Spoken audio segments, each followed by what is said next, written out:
E aí, galerinha, então, né, hoje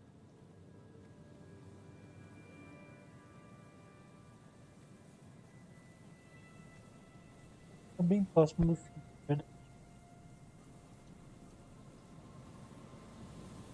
Como você? Então, esse daqui eu já sei como fazer algo. Esse aqui eu, então, volta, digamos. Esse aqui eu também tenho mais um tempo. Eu tenho que ir atrás também. Daqui pra frente, e daqui pra frente, posso fazer o próximo.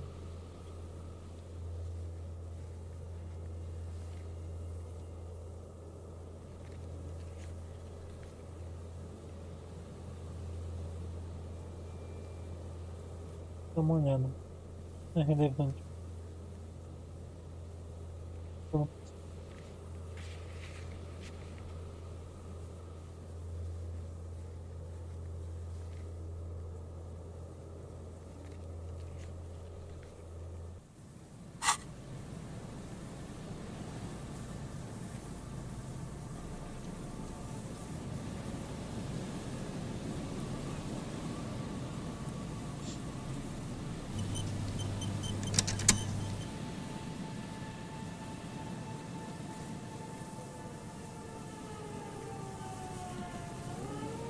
Put your hands where I can see them.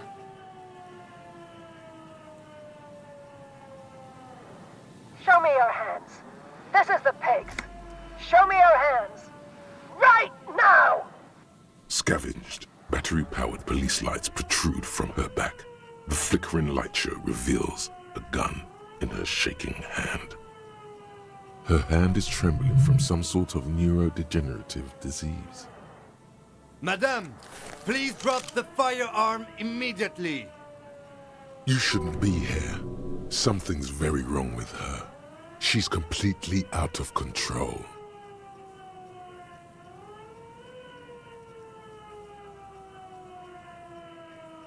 Failure to comply. Suspect is displaying aggression. Officer, under duress! Officer, under duress! I am the police. Don't move. Don't move. Hands on your head. Suspect is armed and dangerous. Suspect is on the loose. Suspect at large. Officer, administer street justice at our own peril. That one extra lick with a baton or extra knee strike above was what was actually required. Suspect is under control. Suspect is under control. Be careful, detective. Don't do anything that might set her off. You'll have to go for the gun sooner or later. Perhaps you can learn crucial facts before you do.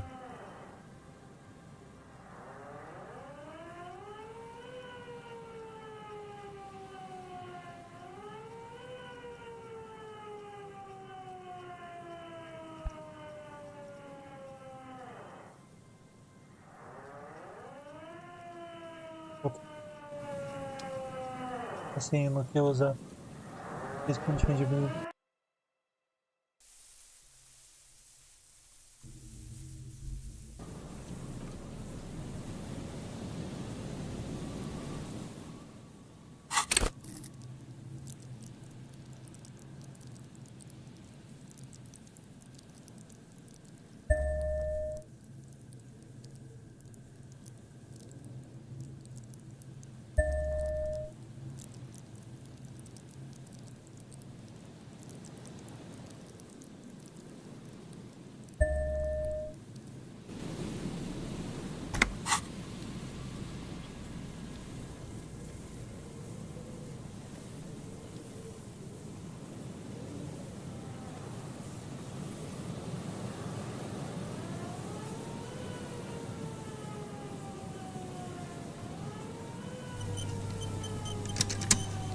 Put your hands where I can see them.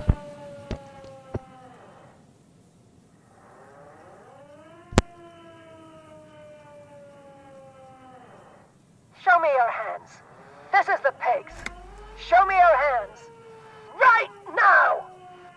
Scavenged, battery-powered police lights protrude from her back. The flickering light show reveals a gun in her shaking hand. Her hand is trembling from some sort of neurodegenerative disease. Madame, please drop the firearm immediately.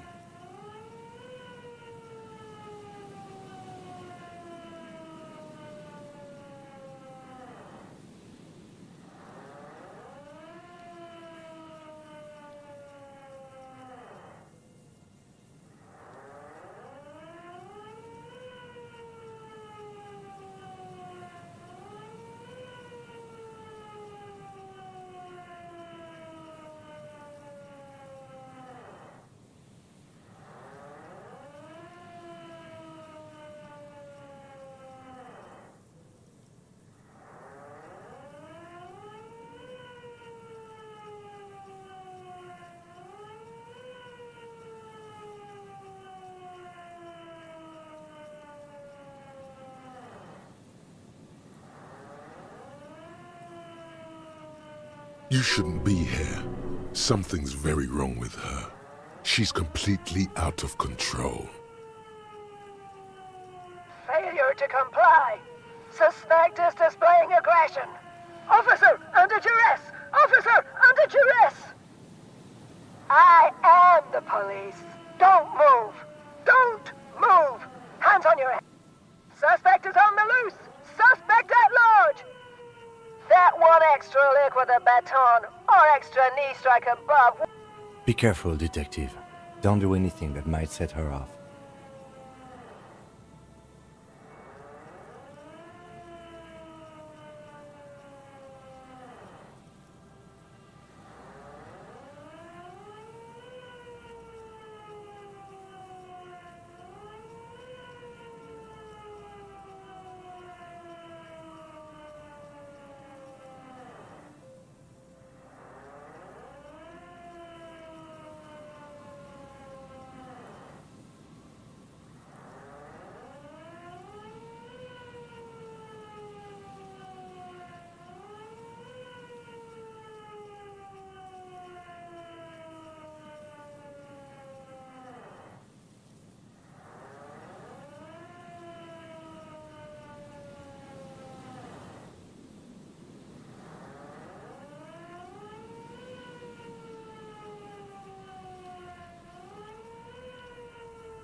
You'll have to go for the gun sooner or later. Perhaps you can learn crucial facts before you do.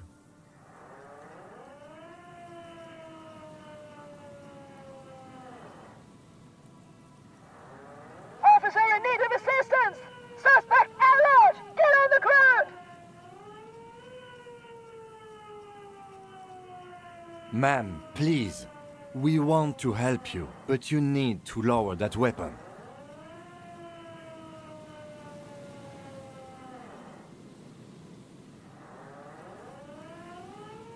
Disturbance reported. Authorized deadly force. Sector, take the shot! Big red key! Big red key! Big red key? That's code for the battering ram. Cop talk. You know this. It's a goddamn police shitbag! Hug the pavement! You're under arrest! As she waves her hands, you notice familiar-looking ampoules and packets sticking out of the mountain of police gear on her back. Medicine or drugs? Back up! Back up! Back up! Status unconfirmed!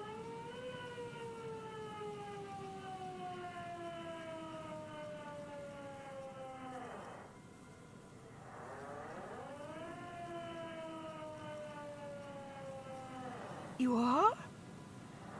Mr. Moran? No, Aggravated assault! Man down! Suspect on foot! There's a scenario unfolding in her head right now. It has nothing to do with what's happening here. What's the situation, officer? Law enforcement compromised! Impersonating a police officer! Does she not believe you two are actually police officers?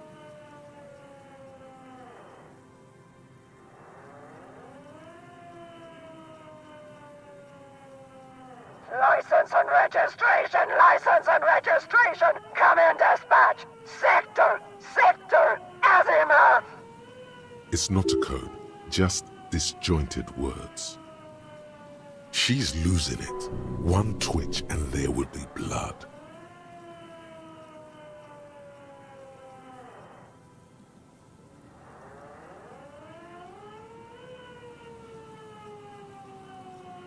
Confiscated contraband! Restricted access! 2 kilos missing! Eyewitness report compromised! I don't think she's on drugs. Being off drugs might actually be the problem here.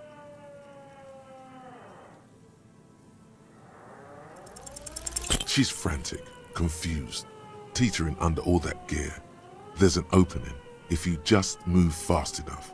If not, the lieutenant's got her in his sights.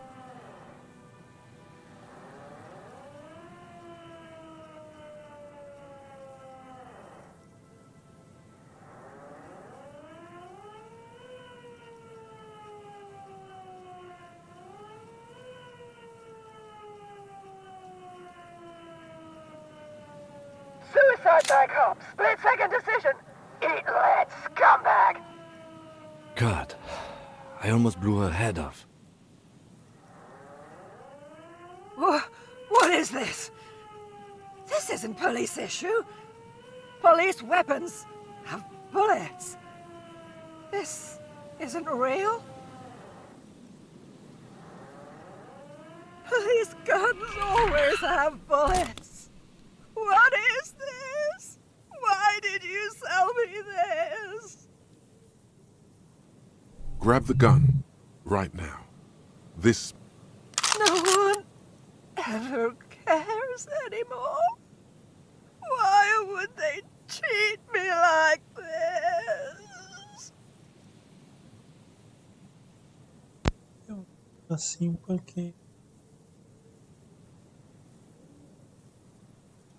This limbed and headed machine of pain and undignified suffering is grinding to a halt. Tired of walking the desert, it doesn't want to feel or think anymore. Poor woman. We need to figure out what to do with her now. Nobody's ever around. Nobody ever comes to visit me. Her scratched skin is warm to the touch, but the person inside doesn't even know you're there. She's in a stupor. I've seen this before. God knows for how long. Could be days when they get like this.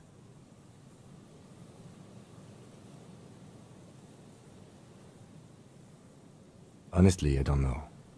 Dementia, probably. Dementia and Channel 8, and loneliness.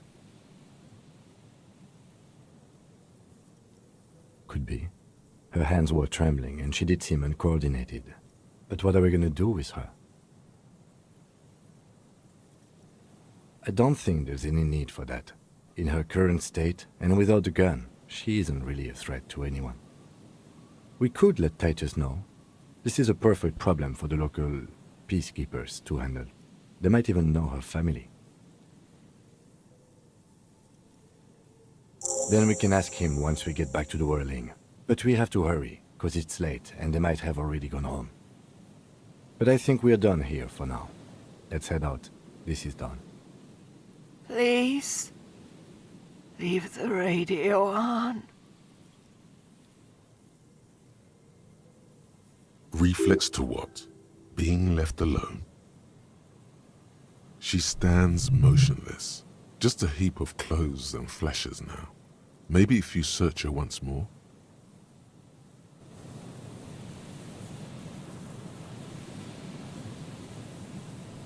The woman stands slumped.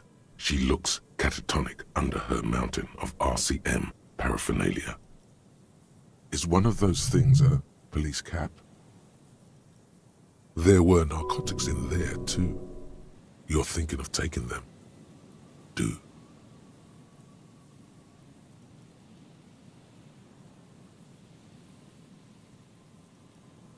She doesn't even flinch as you reach out and disentangle the familiar-looking lieutenant's cap from her mountain of RCM paraphernalia. Oh, is that yours? It's hard to say. It's been so long since you wore yours. The lieutenant nods. The old woman doesn't react to your touch.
produção de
Hear that? Magnesium. That's what you're lacking. The lack of magnesium has you slouched. The magnesium levels in your blood are dangerously low. It's about the low magnesium levels and not the high alcohol levels. Yeah, the other things. Long live the other things. Made you strong as an ox, they have. Yes, and it's critical. Look at yourself. You're practically devolving into a fish due to the lack of magnesium in your bloodstream. You need to get so magged up. You've probably had 2 heart attacks and a minor stroke already, and the only prescription is insane amounts of magnesium. 1 stroke? Don't be so modest. He's having one right now.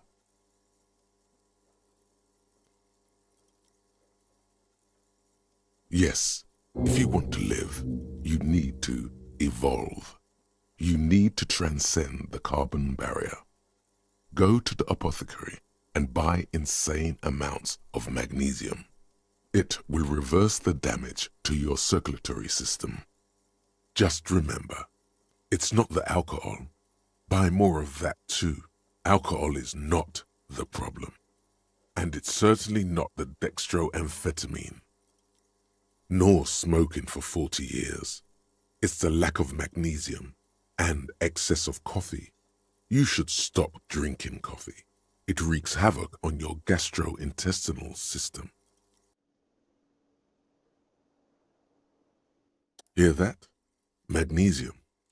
The magnesium levels in your blood are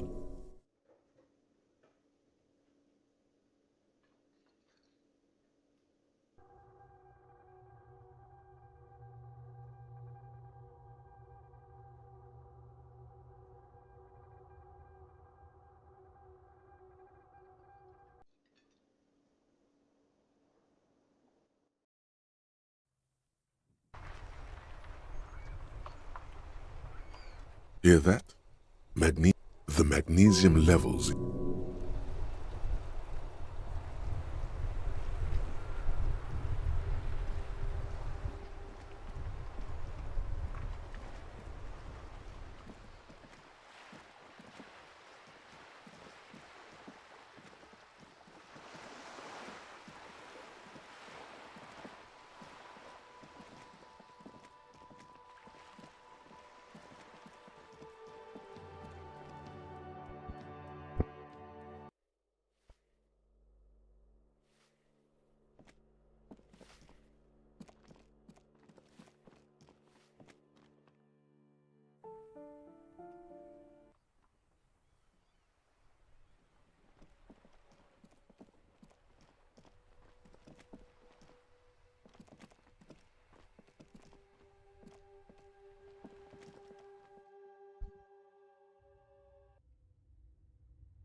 The gendarme returns.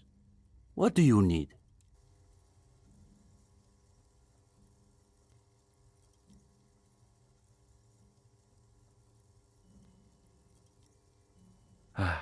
Yeah, it's hers. She just sort of moved it all in a few months ago. She said if she's going to make truly radical art, she needs a suitably radical workspace. And I don't think she could afford rent at an actual studio. Oh, sure. It's definitely interesting, I would say. I guess you could call her latest stuff a sort of counter-bourgeoisie calligraphy. She's got a real taste for radical slogans. It's too bad she hasn't developed the theoretical foundation to do truly radical work. I think she'll get there, though. She's still looking for a subject equal to her ambitions. The deal? At a fundamental level, I guess you could call it the shattered bones of a dream crushed by capital. A feeble and hopelessly mixed metaphor. That's really good, Steban. You should save that for an essay. Thanks, Uli. When the idea is sound, the words just sort of flow. Yes, now keep developing the idea.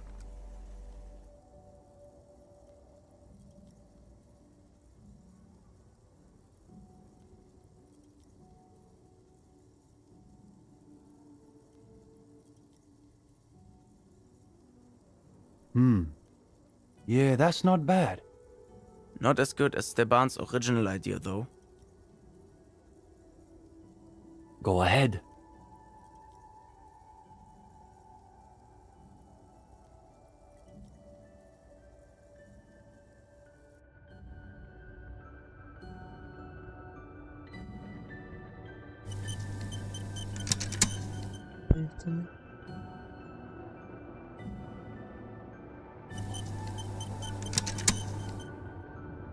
The gendarme returns.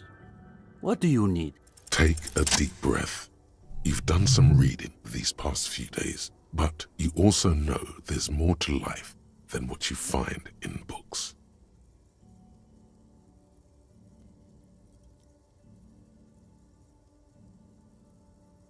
You've survived things these kids can't even imagine. They've got nothing on you. Now, chin up. You've got this.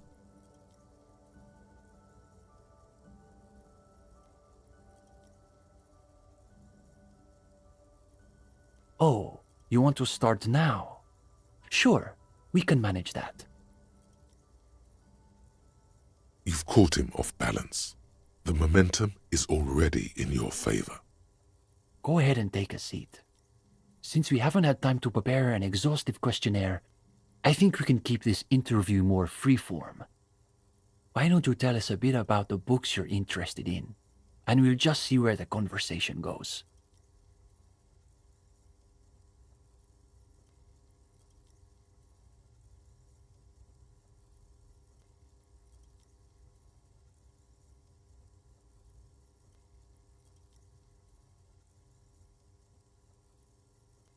Aha, a real old-school pedestrian materialist. All right, we'll play along. So what sort of practical works are we talking about?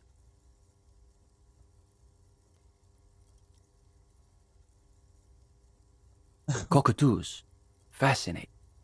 So tell us what you gathered from your ornithological researches. This is a good start. They're starting to loosen up. You feel relaxed and in control. This is a subject where you hold all the advantages. I have to say, I underestimated the opulence of cockatoos. I've only ever seen the grey ones. It makes sense though. Mazovianism stresses the essential continuity between humanity and nature. So anything you find in one should be reflected in the other. What's the exact quote, Uli? I believe it's, "Man is the mirror of the world."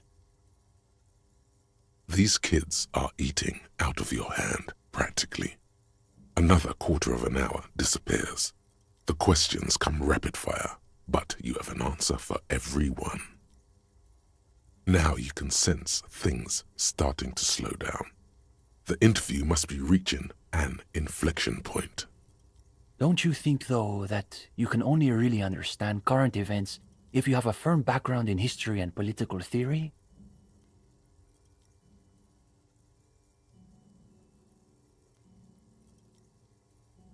Okay, we'll bite. What sort of stories are we talking about? Give them sex and drugs. They're clearly not getting any on their own.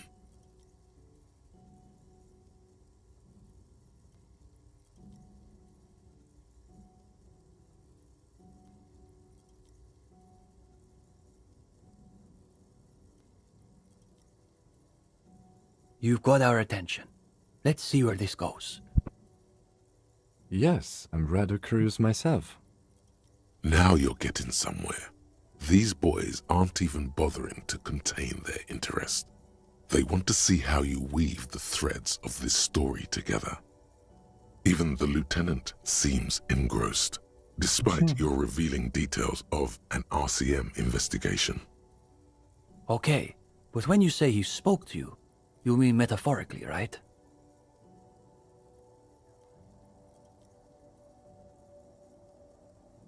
The work he did on the autopsy was quite good, I can confirm. So have you figured out his real identity? Another quarter of an hour disappears. The conversation bounces back and forth. Whatever their pretensions, it's clear these two have been craving something real. Now you can sense things starting to slow down. Time to wrap this tale up. And we still don't know what happened to the rest of his armor. It will turn up, I'm sure. In a way, it wants to be found. I suppose we'll have to leave it there. But listen, gendarme. We could use someone with your breadth of expertise. With just a little more theoretical background, I think you'll be able to make some real contributions. Yes, I would say he's got serious potential at least. And with that, welcome to the most ideologically advanced materialist reading group in Martinez. Here's your first assignment.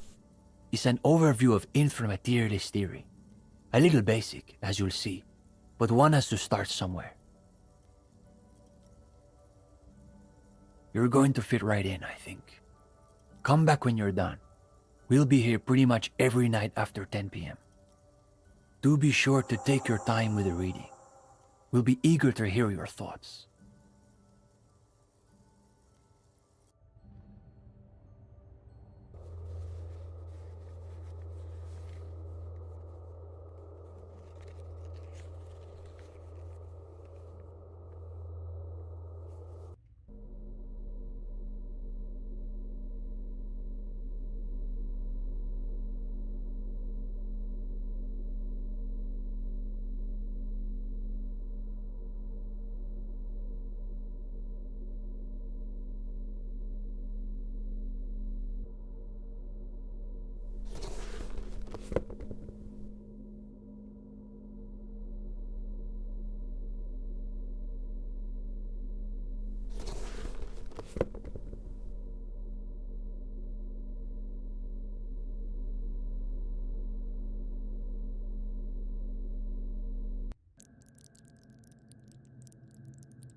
Agora, certo?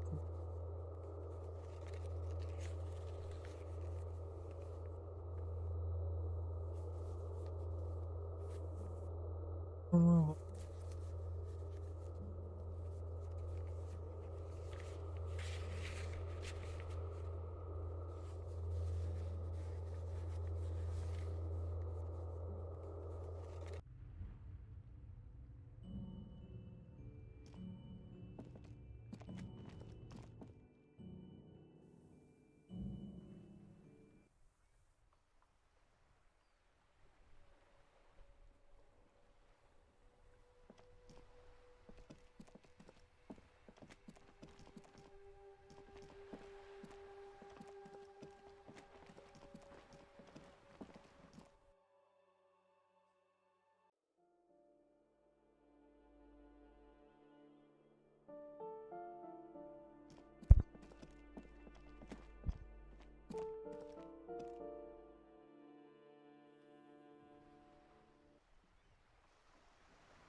Our tenant, the policeman.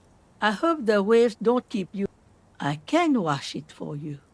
But it's going to take about a half an hour. Think you can stay put for that long? Hell yeah. No, we must run around ceaselessly. It would be torture to stay put. I could use a breather. It's been another track and field day.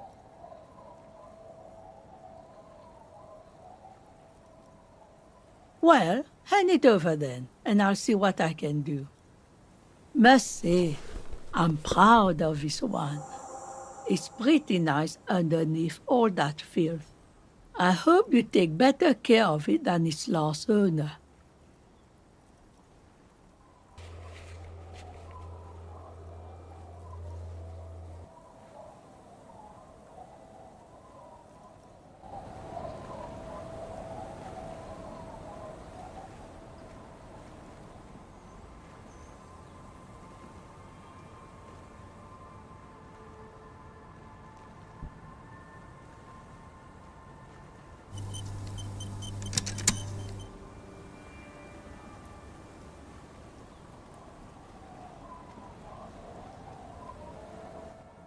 Tequila sunset. My jacket? A look of consternation crosses the man's face. He looks at you, then at his bottle, then back at you. What the fuck are you talking about, Tequila?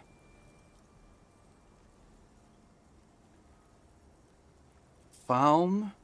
That's medium concept stuff, not my style at all. I can't believe I'm saying this, but maybe you should lay off the booze. It's fucking with your head. It becomes abundantly clear to you how this man managed to lose his keys, business, friends, and girlfriend. I'm calling it. It's neurological.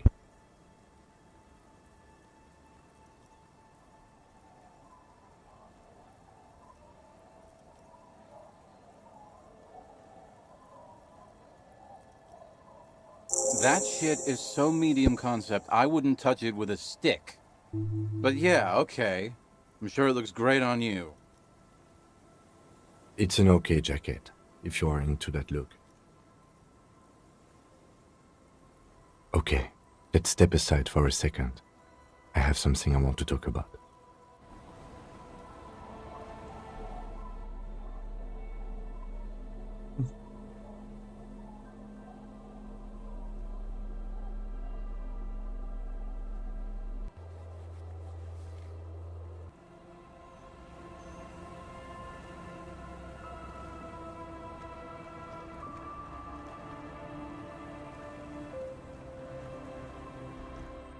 I've been meaning to have a little chat with you about your sense of style. And It's good to see you looking like a proud officer of the RCM. It's important for the people of Martinez to know we are here. Your half-brother is proud to stand beside you. it's not mais.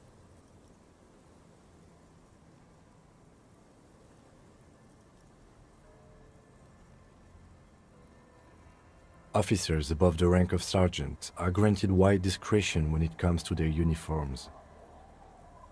The idea is that civilians are more likely to open up to someone who's not dressed like a typical cop. You know the expression, the clothes make the man? The right outfit in the right situation can make all the difference in the world.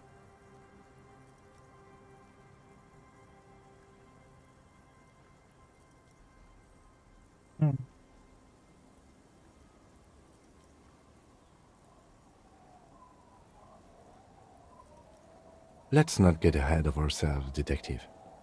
A warm smile. Anyway, we should probably get back to the case. Let's go.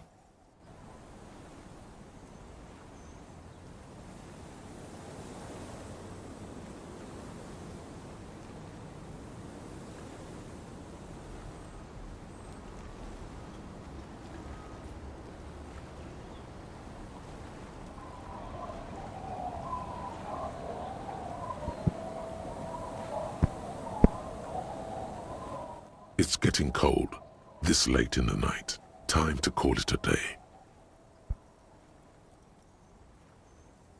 Good night, officer.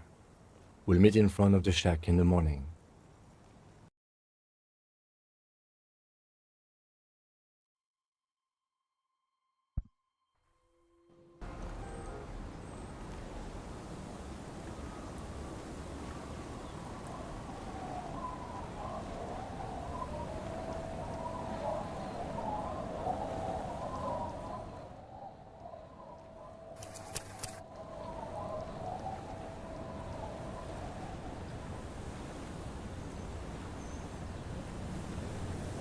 Aye, the sea's gonna calm down soon, I can feel it.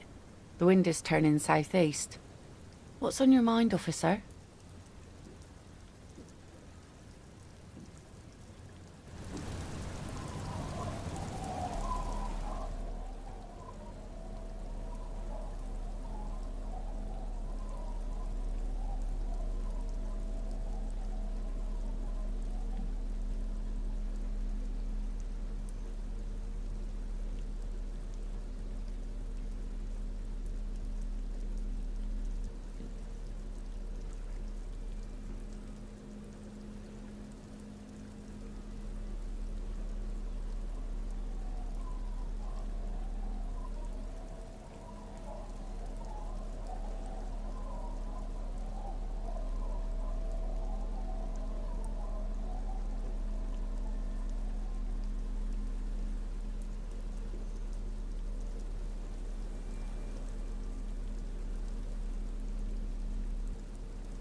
Aye, the sea's gonna calm down soon, I can feel it. The wind is turning southeast. What's on your mind, officer?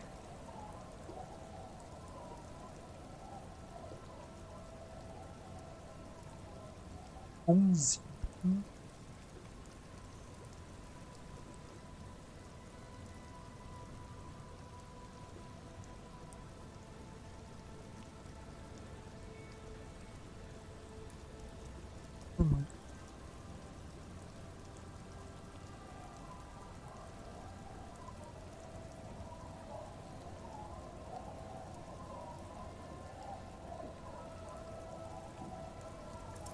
Oh yes, she does. You need to get your drink on. There is no other way for human beings to procreate. Not after 6,000 years of yeast cultivation-based mating rituals.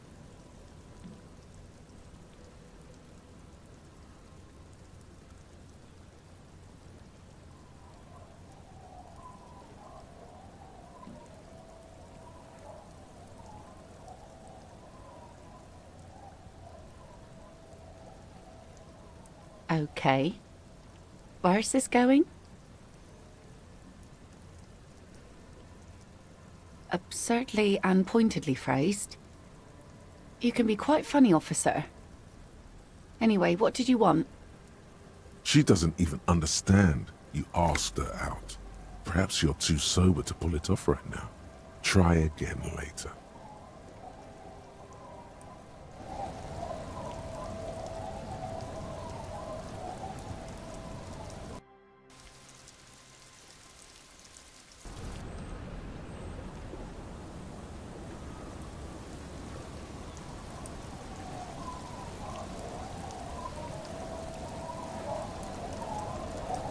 Aye, the sea's gonna calm down soon. I can feel it.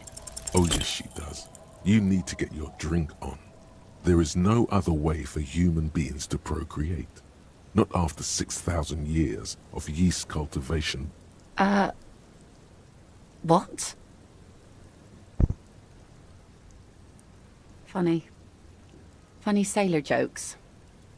Sorry if I'm not laughing out loud, but... It's okay. She just hasn't figured out how these things work.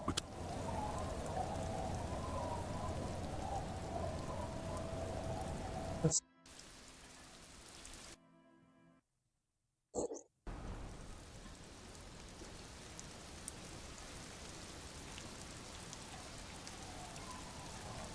Aye, the sea's gonna calm down soon. I can feel it. Oh yes, she does. You need to get your drink on. There is no other way for human beings to procreate. Now, there's a whole shipment of big words. May mankind be plentiful, I guess. Can I get back to my nets now? She doesn't even understand. You asked her out.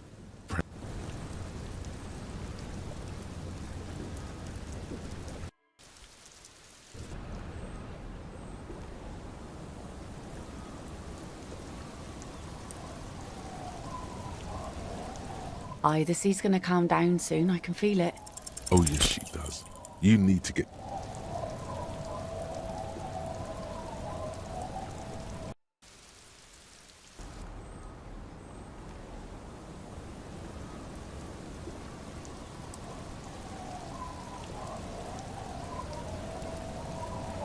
Aye, the sea's gonna calm down soon. I can feel it. Oh yes, she does. You need to get your drink...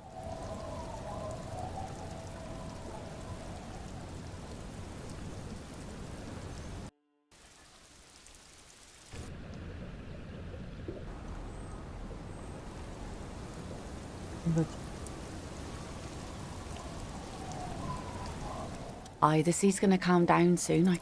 You think she really needs more of that after a man died at sea?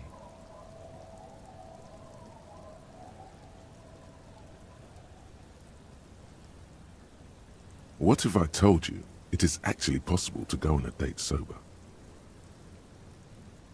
Before recorded history, men and women were able to do simple, very primitive things together sober. Acknowledge the situation and keep it basic. I have, and I don't really. You just want to go for a walk. What kind of a monster doesn't want to go for a walk? Walks are innocent. Walks are fucking great cardio. Very stable fat burner. Aerobic exercise.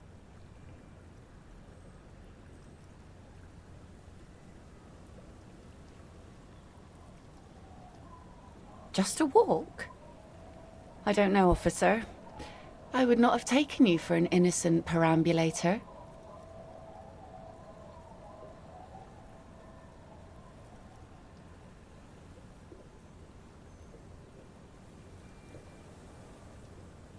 Where would this walk take us, officer? Nothing creepy, strange, or out there. Keep it airy and simple. All right, I will walk with you. But you need to understand that nothing is going to happen. We're just walking. Me too. It's been ages since I just had a normal conversation with one of you guys. She means men. Stroll on the beach sounds nice. All right, I guess I'll be seeing you at Land's End in the evening, when it gets dark, all right? She doesn't wait for an answer. You better get ready.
gazes steadily at the waves.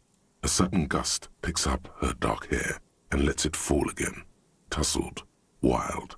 She brushes a few stray locks from her eyes, and only then spots you approaching. Aye, so here you are. It's late and the sun is going down. It'll be dark soon. If we stay here long enough, we will be joined by a cortege of drunks and teenagers. Know that you're not the first guy to bring a girl to Land's End. This is what the locals call a make-out spot. That is not going to happen here today. I just want to make that clear, Dimples. Across the rusty water, that's La Delta, the financial district. In the mist-covered distance, towers rise as a rebuke to the poverty of this coast.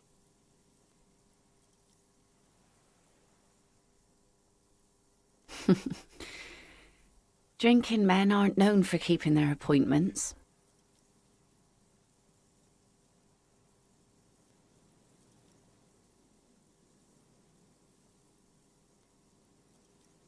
The world? Those big words men like to throw around as though they had weight. Let's just admire this piece of the world we happen to have in front of us, eh?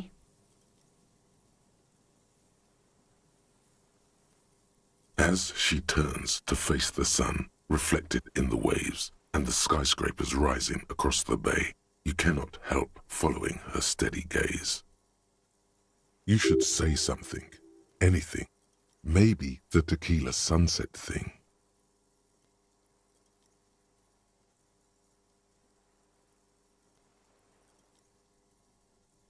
It's a common Revacholian expression. Means drinking yourself to death.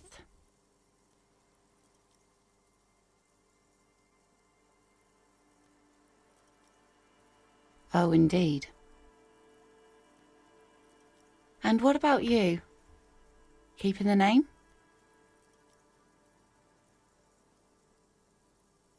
Well then, Officer Dubois. The remains of the dying sun are reflected in the waves and the skyscrapers rising across the bay. Your mind clears for a moment as your senses take it all in.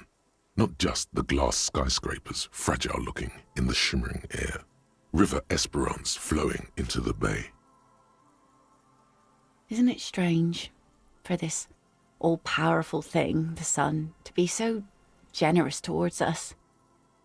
You know, the best time to go out fishing is usually towards sunset, when the water is warmer. The sun also falls on the Capeside tenements and war-torn ruins. An old sea fortress juts out, seemingly impervious to the sheen cast over everything else, shaking you out of your reverie. The sun does little for the dead, and those hopelessly lost in their own minds. Or people living in desert climates with sparse vegetation and little drinking water.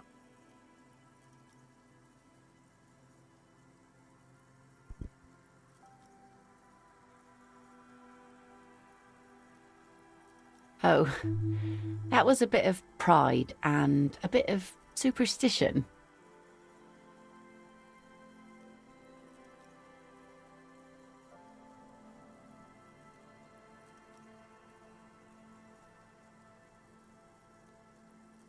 And a bit of conceptual unity too, it being yellow and all.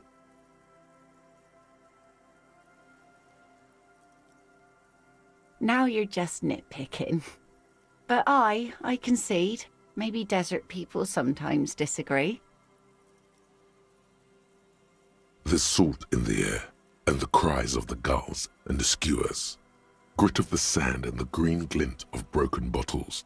But still your gaze always returns to the dazzling streaks of light, wherever they may be reflected, their fading opulence.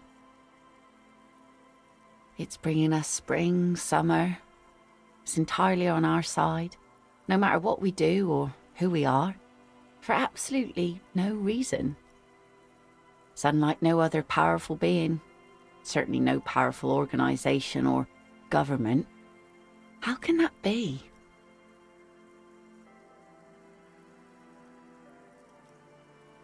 I guess we wouldn't really be here if that thing wasn't on our team.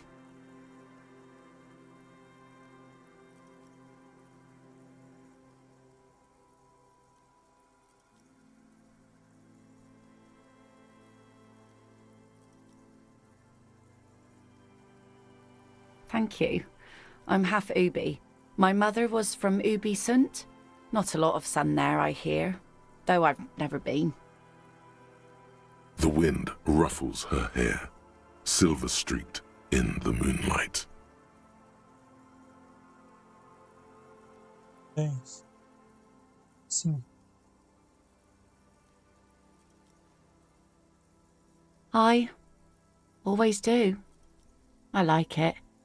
It's like being on another planet, a water planet, with water worries and water joys. The wind ruffles her hair, silver-streaked in the moonlight. These aren't real fishhooks, silly. They're earrings shaped to look like fishhooks.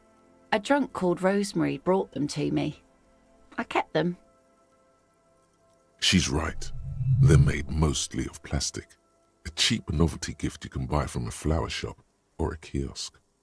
The wind ruffles her hair, silver-streaked in the moonlight.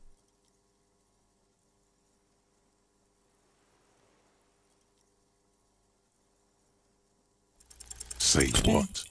Something interesting? Impossible.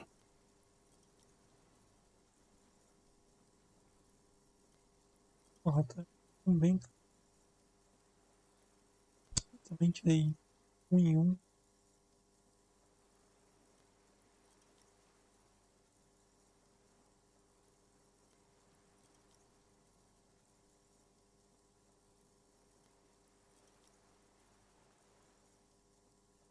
She turns her head, and the plastic fishhooks rattle in her ears.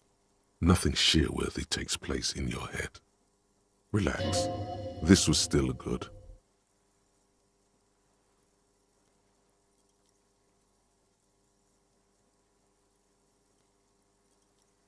Thank you. Out there on the other planet, the sea, you start seeing things in a strange light. I'm glad I got to share it. You know, the wind's going to pick up soon, and I have to go, but... Have this. The sun's good, but it doesn't stick things. I've no use for it anymore.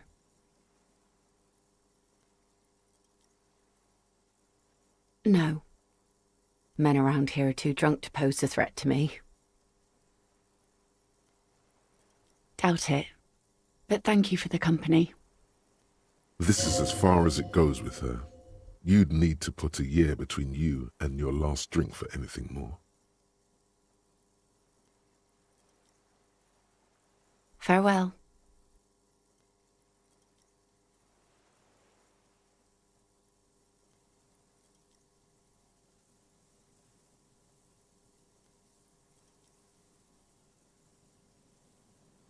As she walks off, the wind picks up, and the light from the sun seems to fade. The crumbling silhouette of failed electrical R&D towers in the distance, beckoning.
grande.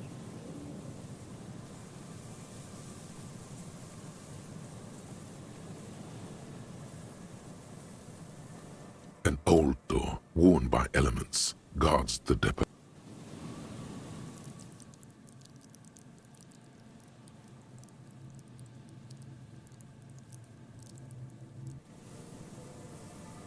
An old door, worn by elements, guards the depot. The wind has blown a sand dune in front of it.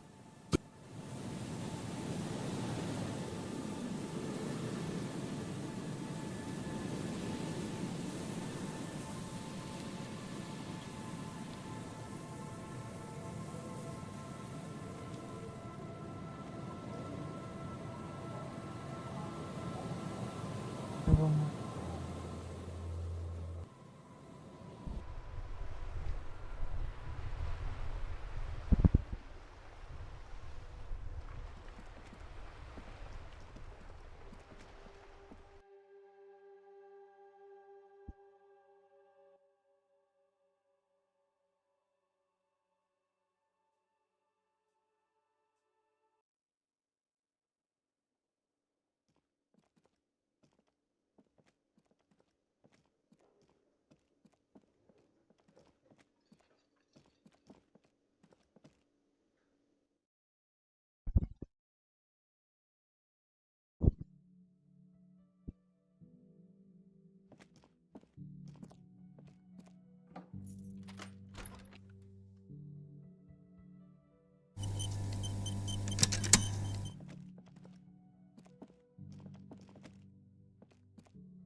It's getting late.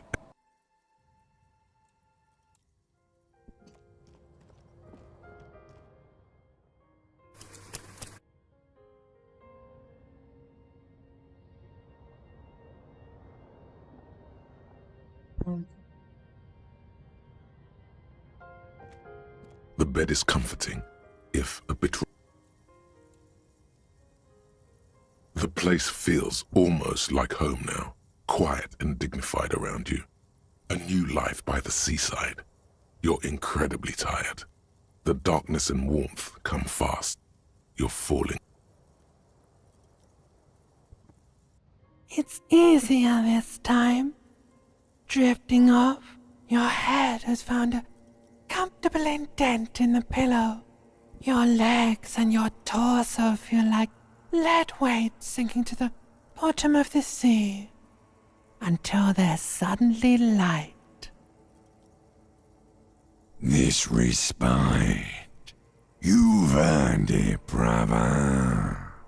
Bask in the darkness. Let it swallow you up and swivel you around while you forget everything you've managed to remember. Know This is the one before that. We'll just keep cycling it for you if you don't mind. As long as we can. Spin it like black yarn. Enjoy it while it lasts. You're welcome, Harry boy. You earned it. After centuries of darkness, the alarm rings. But what's this? You actually feel rested. There's no time to cuddle with your pillow, however, or as much as shiver from the cold. The world awaits. Go.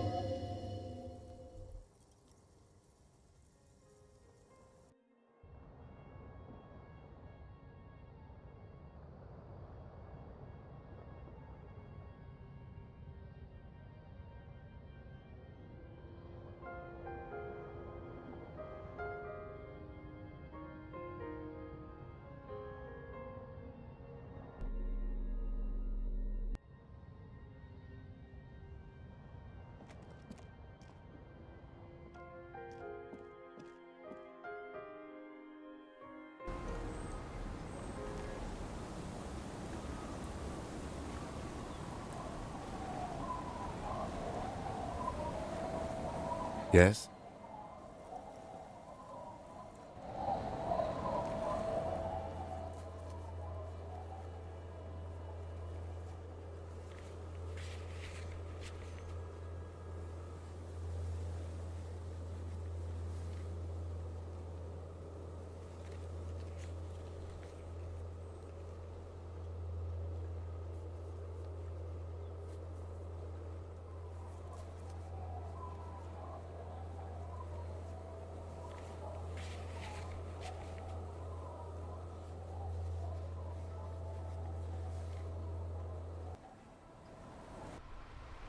Dum.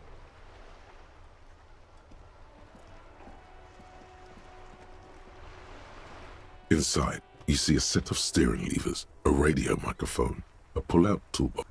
This is Precinct 57. How may I assist you? Yes, I got the mercenary's name and a few biographical details. Are you ready? The lieutenant leans in to listen, notebook in hand. That suit of armor was issued to an Oranese citizen named Ellis Kortenaer. That's E-L-L-I-S Kortenaer. Exact date of birth, unknown. He was signed into the Lelystad County Neonatal Care Unit on 28th of February 09. He was found as a newborn in a leaf compactor near an abandoned farm. He spent 4 months in the neonatal unit, survived apparently, and was assigned to a foster family at 2. This is what the ICP knows about him. He was raised by foster parents, entered the Eastbrand Military Academy in Vredefort at 17, then served in the Oranese forces till he was honorably discharged in 41, just a year before the Seminese conflict. Then the armor followed him to Seminine, or at least I assume it did. And that's it. There are no records of his employment in Canal, or any of its other incarnations, or him even entering Revachol. It's a garden tool used to press leaves into these cubes. It's a detail the hospital had, the only detail in these files. So I thought it would be good for you to know. It is. Thank you, Alice. None, officer. Sorry. Even that is a small miracle. These organizations usually double-check their inventory. Thank you, Alice. Great work. No problem, Lieutenant. A compliment from Lieutenant Kitsuragi. Not bad. A name. This is very good. Ellis Kortenaer. I'm glad the inquiry was helpful to your investigation, officer. Did you have any other questions? 57th, over and out. In the cabin, you see a set of steering levers, a radio. The white suede feels luxurious under the touch, and the metal clutch handle so very familiar in your palm. Your fingers waste no time closing around the handle. Clutch disengaged. Release the handle. Clutch drops. Right foot yearns for the familiar touch of the accelerator pedal. You have synced with the machine's mechanical circulation. You feel an uninterrupted connection to the mechanics. After a while, you realize silence is your only answer. Do what you will with it. Of course it's only in your head. Of course it is. But it almost feels as if the clutch handle is gently squeezing back. The smell of freshly treated leather, the lack of dirt and dust on the dashboard, and a neat little brush in the cup holder, all seem to be whispering. I'm good, cherished and cared for, in the hands of a tending owner. At the bottom of the sea. So strange. The machine is not on the bottom of the sea at all. It's right in front of you, well kept. Why did it? A dark feeling. This is going wrong. Let go of the clutch. The handle is pulled back. Somewhere deep inside the drivetrain, the disc is mated to the flywheel again. In the cabin, you see a set of steering levers, a radio on a hook, a pull-out toolbox, and the soft glow of the fuel preheater gauge. As you tap on the gauge, the indicator pin jerks as if startled. It's in the large orange sector, indicating the engine is warm. Next to the gauge is a red switch, labeled heat. Now, that's enough fun with the foldable headlights. I know they are mesmerizing. They are also fragile. I'm not going to turn it on for you again.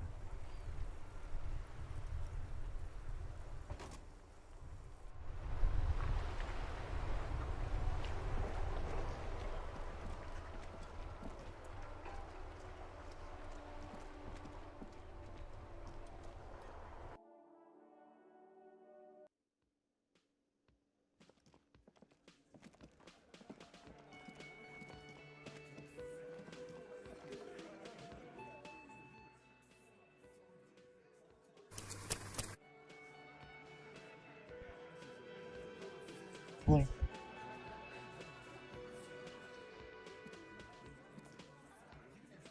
The Copper-nado is back.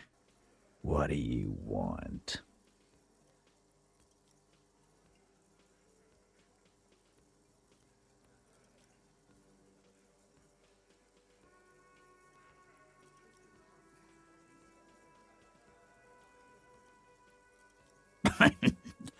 What's that, Copper? You want us to help little old ladies now?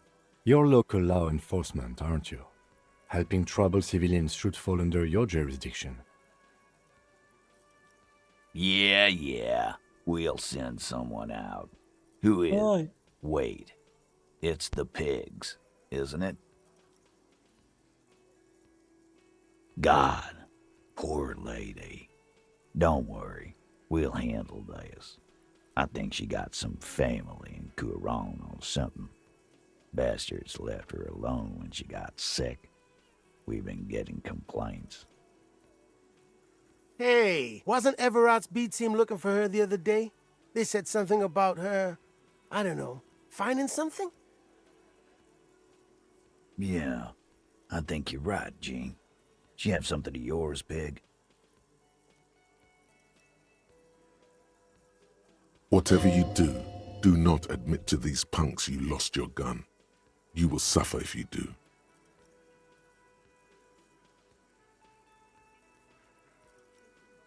No? Well, whatever then, Copper. No. They totally said what it was. What was it? Anyone remember? I don't remember. I was fucking drunk. Let me know if you figure it out back there. Now, anything else we can help you with? Auntie LaPlante, we always called her. Something LaPlante. Marianne, amigo.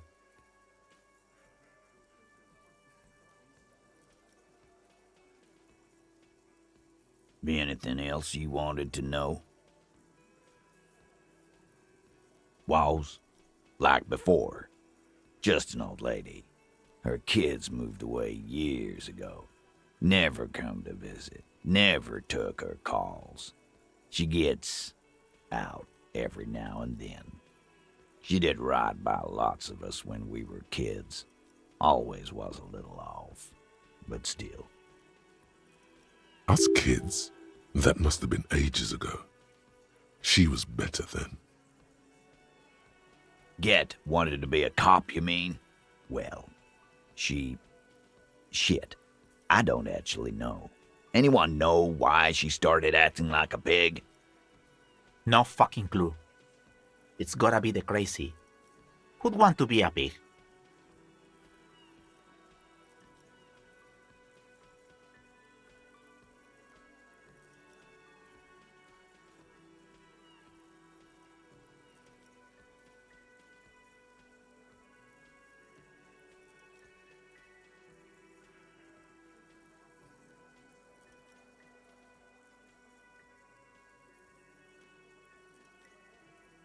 No, I didn't.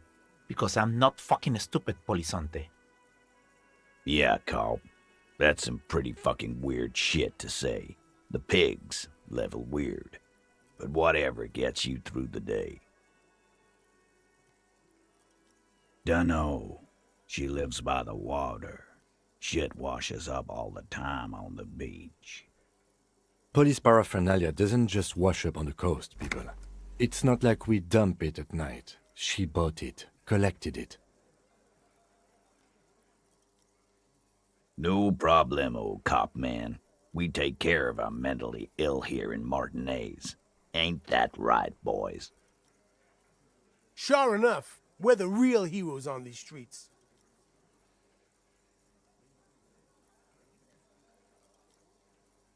Nope. Next question. Yeah? What? Anything else you want, Cobb?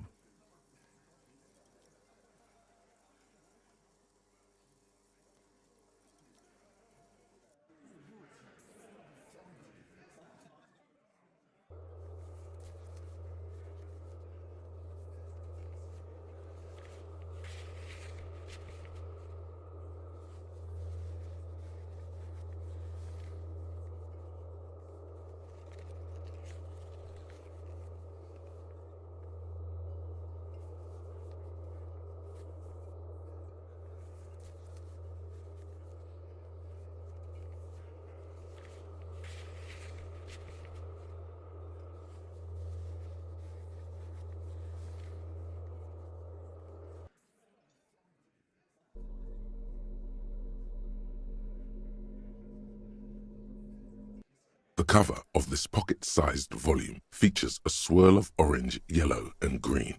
The title, A Brief Look at Inframaterialism, is set in an authoritative yet approachable serif font. What an interesting color palette. It's vibrant, yet somehow leaves you ever so slightly nauseated. On the inside jacket flap, you find a brief summary. What is inframaterialism? A highly theoretical branch of Mazovian communism, a collection of mystical ramblings by a discredited revolutionary, or possibly both? This brief look, TM, introduces readers to one of this century's most fascinating and misunderstood theories in a concise, jargon-free manner.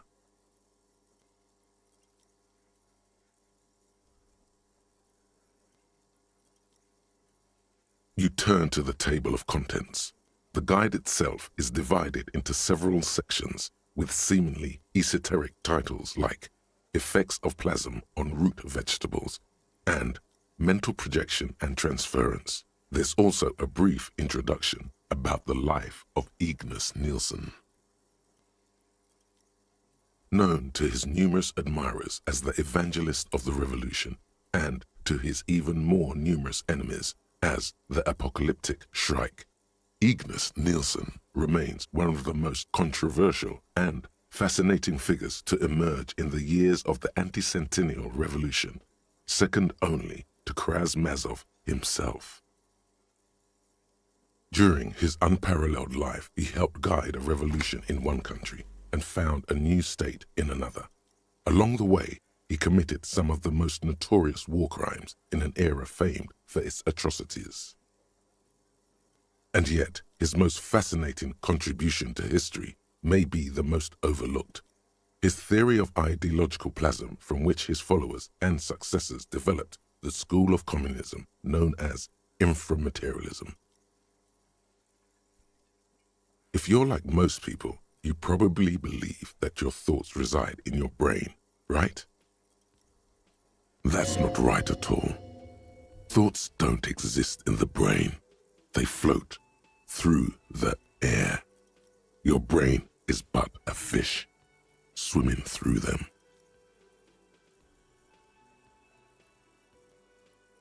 Wrong, at least according to Ignaz Nielsen. As Mazov's devoted comrade and leading theoretician, Nielsen was responsible for developing much of the intellectual foundation of communism. But his interests and speculations were famously wide-ranging.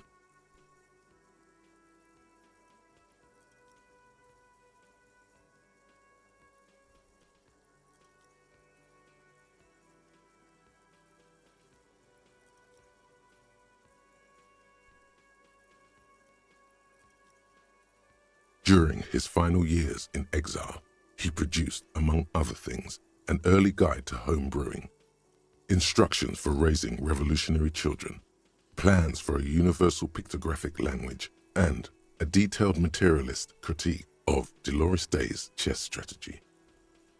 A true man of ideas, equal to any of the great DeLorean polymaths. But one subject he returned to time and time again was the fundamental relationship between thoughts and matter.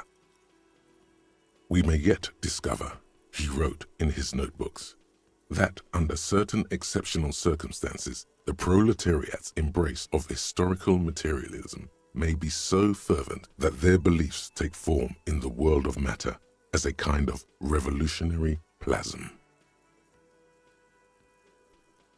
Certainly, in essence, Nielsen is arguing that thoughts don't just reside inside the brain, they radiate outward from it. According to this idea, the brain is an ideological transponder, constantly emitting waves of highly politicized energy, which Nielsen called plasm. Woe is right. What's more, Nielsen speculated that this plasm, when it becomes powerful enough, might begin to influence the material reality surrounding it. Hence the name, inframaterialism.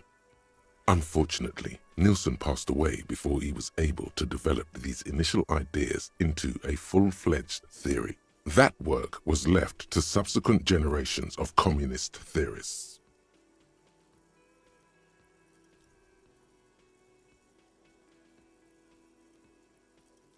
Building on Nielsen's basic insight, these theorists reached a startling conclusion that a sufficiently revolutionary state might begin to exhibit certain extra-physical effects based on the amount of plasm generated by its citizens. Correct, though certain particulars of the theory are commonly attributed to Nielsen himself, the evidentiary basis of those attributions has always been a point of contention between inframaterialists and their critics.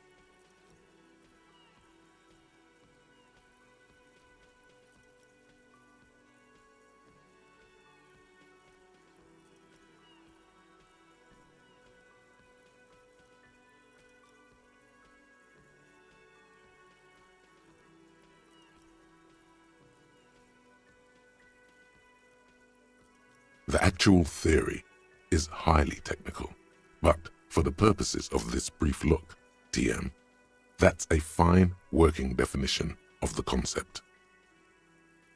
That's because this is absolute idiocy, not even worth engaging with. No, there's something here. You can feel it.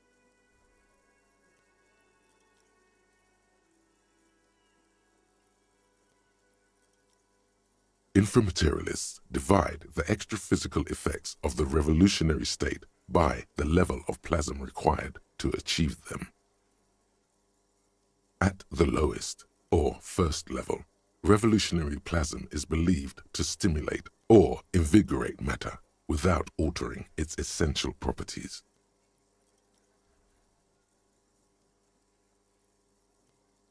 To take one example, during the revolutionary period, many communard farmers in Grad reported extraordinary yields of certain root vegetables, most notably turnips.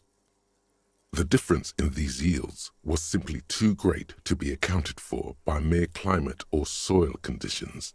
The only reasonable explanation, inframaterialists argue, is the high level of revolutionary plasm emanating from the commune itself.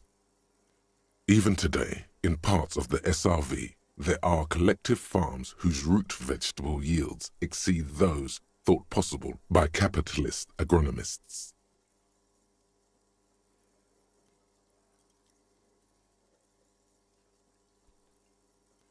Who's to say the farmers aren't just cooking the books?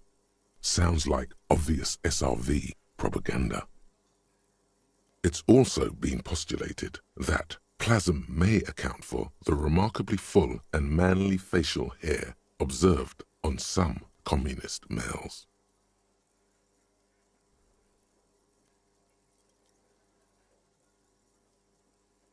Your hand feels clammy against your bare chin. You wipe it along the back of the book and keep reading. Of course, inframaterialists argue that revolutionary plasm may stimulate human physiology in other ways as well. Oh yeah, we're talking about white-hot communist sex, baby. That's correct. Reports from the revolutionary period claim that the most radically devoted communards were able to engage in vigorous intercourse for up to 8 hours at a time. 8 hours? There's no way. Your equipment would be mashed to jelly. No wonder the communards couldn't shoot straight. They were too shagged out. Hyperproductive vegetables and ultra-horny communards are fine. But this theory hasn't quite gotten strange enough for you. And on that note, you feel like you've gotten the general idea of inframaterialism, enough to carry on a basic conversation at least. But if you'd like to go even deeper into some of the more speculative aspects of the theory, you could always read further. Of course you want to go deeper. What else are you here for? The book fits quite snugly into your palm. It would also fit comfortably into a jacket pocket. You flip forward a few pages until you come upon a chapter titled Mental Projection and Transference. When a community has achieved a sufficiently high degree of revolutionary fervor, inframaterialists believe that second-level effects may be observed. At this second level, certain hyper-revolutionary individuals may even develop the ability to extend their thoughts into material space and vice versa. According to inframaterialist theory, yes, under suitably revolutionary conditions, that is. It's become something of a folk legend that during their final meeting, Nielsen and Mazov didn't speak a single word, preferring to sit in silence with their chamomile tea, reading one another's thoughts. One of the minor tragedies of the late revolutionary period is that few reliable accounts survive. Much of what we know of the communards' activities during this period come from memoirs and second-hand accounts, some only written down decades after the fact, and of dubious authenticity. Because plasm has never been directly observed, the exact mechanism behind these effects remains entirely speculative. In other words, there's no evidence that any of this mind-reading stuff is real. Why Are you getting hung up on mechanisms? Open your mind's aperture just a little wider. You're so close to true understanding. Most inframaterialists would argue that the inability of skeptics to detect plasm is simply evidence of their own insufficient revolutionary enthusiasm. There you have it, a perfectly unfalsifiable loop. The theory is impossible to disprove on its own grounds.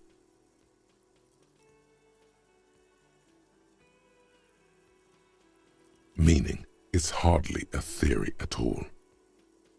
This should be more than enough for a stimulating discussion. That said, if you're still yearning for more, you must.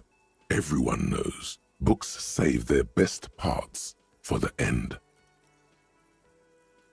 You breeze through the next several sections until you arrive at the final chapter, titled A Communism Above Reality. When a society's revolutionary fervor reaches the third and highest level, inframaterialist theoreticians have postulated that the laws of physics cease to be laws. More like suggestions, according to some of the SRV's leading inframaterialists. Of course, it's impossible to say what exactly happens under these conditions. No known society has ever achieved the levels of revolutionary enthusiasm the theory seems to require. Some inframaterialists have even argued that it might require more plasm than humanity alone may be capable of producing.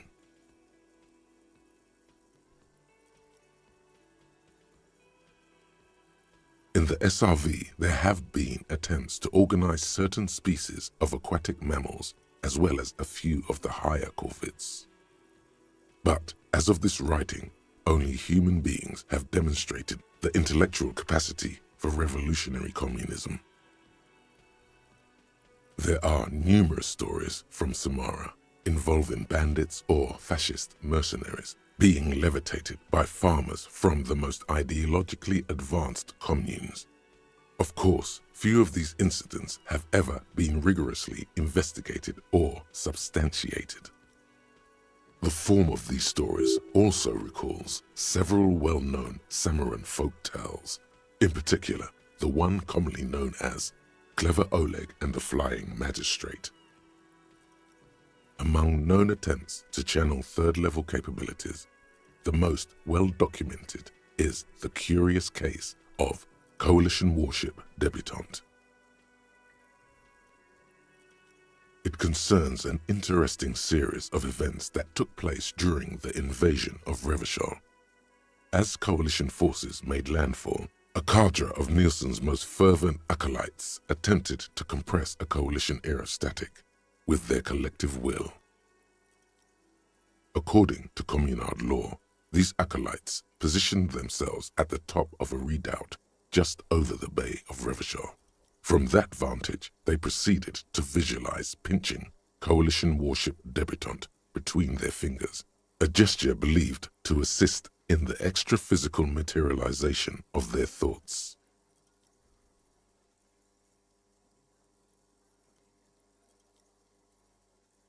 The Communards were notoriously under-equipped against the much better-funded coalition. In any event, it's doubtful even ceramic armor would have altered the outcome.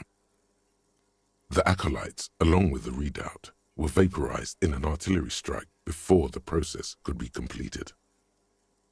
Picture the lot of them, all standing with their fingers in the air 1 minute, the next reduced to a bloody mist.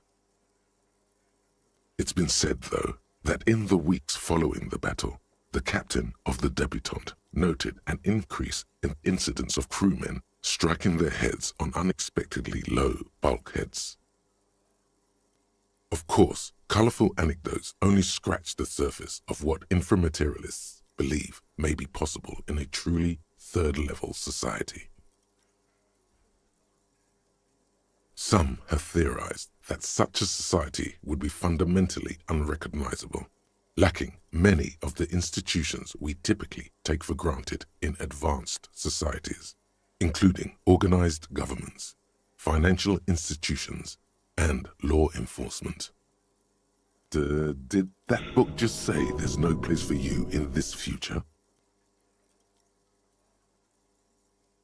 Others have argued that people living under third-level conditions will be immune to such infirmities as hunger, disease, and mental illness.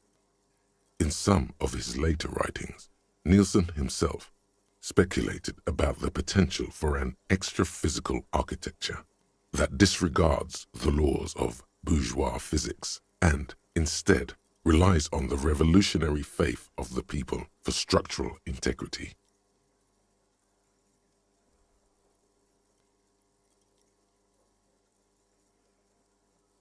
Precisely.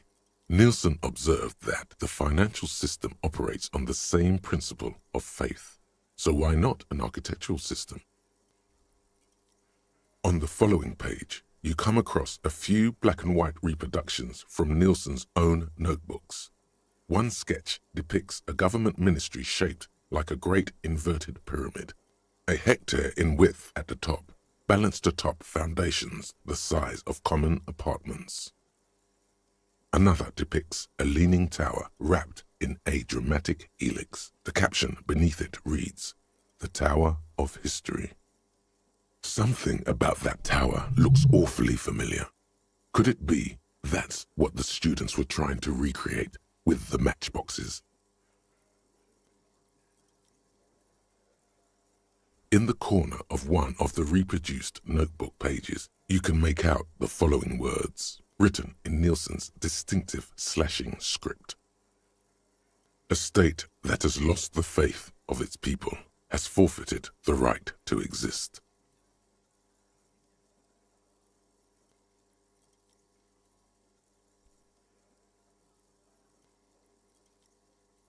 There is no more. You've reached the outer theoretical limits of communism, and in less than 200 pages.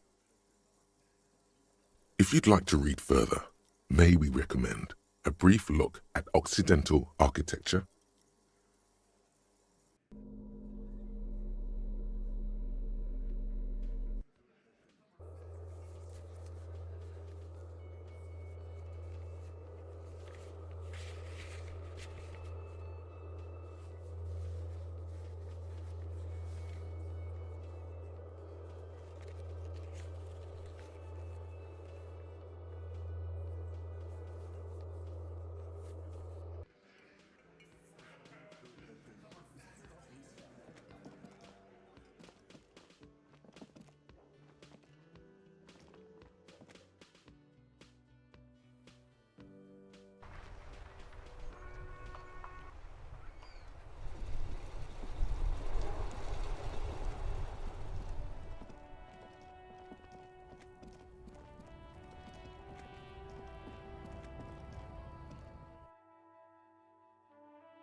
Is this about the questions again? Because I don't really know any.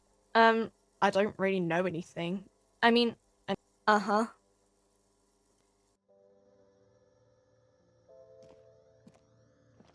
A small cabinet on the wall is filled with various medicine bottles, nasal sprays, and blister packs. They all bear the Saint-Baptiste Pharmaceutics logo. Okay, here. I hope. Okay, here. I hope Saint Baptiste makes you feel. Okay, here. Okay, here. I hope Saint Baptiste makes you feel better or something. Okay, here. Okay, here. Okay, here. I hope Saint Baptiste makes you feel better or something.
hawthorn tree on Rue de Saint-Gilles Lane, bronze-colored ribbons of magnetic tape are caught in its branches, fluttering in the breeze.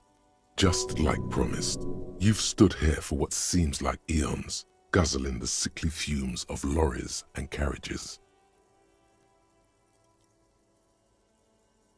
Patting the tree reveals a small sticker which has almost been worn to oblivion.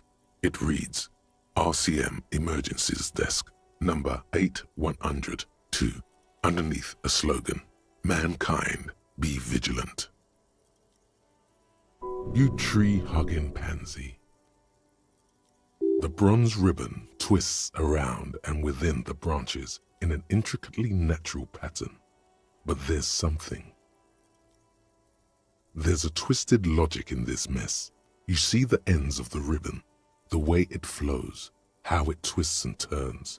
It's all starting to make sense. It'll be easier to remove now.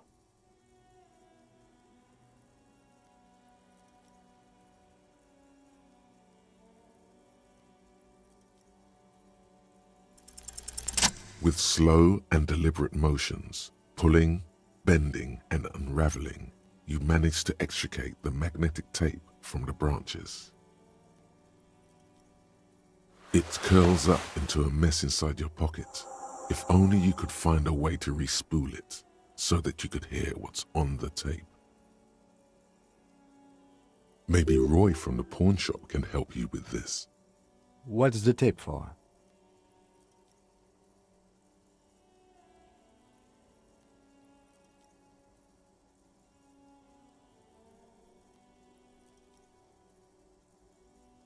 How? It's broken and unspooled.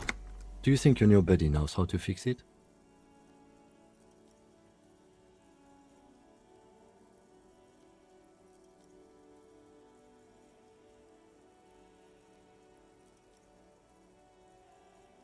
All right. You could also get it fixed at the pawn shop across the street. We shouldn't waste our time. You know, since tape spinning isn't really our day job, solving murder investigations is. Good idea. He might have the tools. The tape projector in the pawn shop uses similar tape.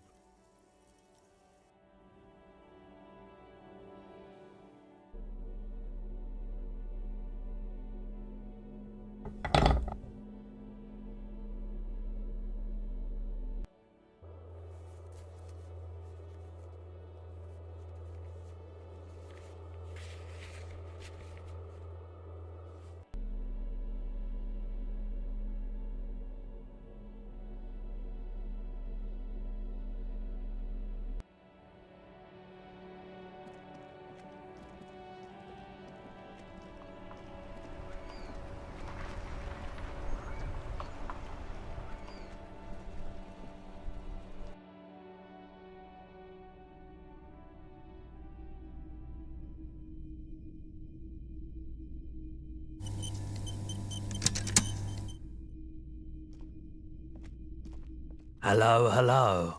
Let me know if I can help you with anything. You mean re-spool it? Yeah, I do, but...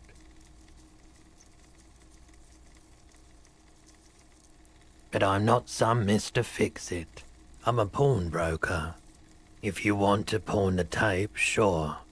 Although it looks pretty... worthless. Just explain why you need this so much. He's bound to understand.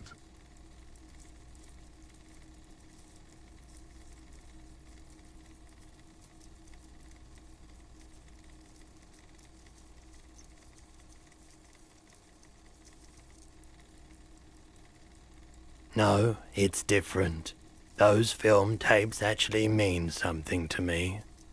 But this is just a worthless bundle of old tape. Huh? What do you mean? Yes, what about it?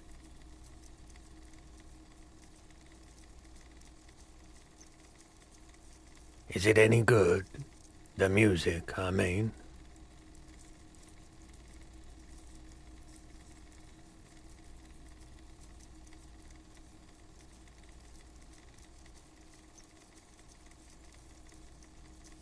Man, you're really invested in this.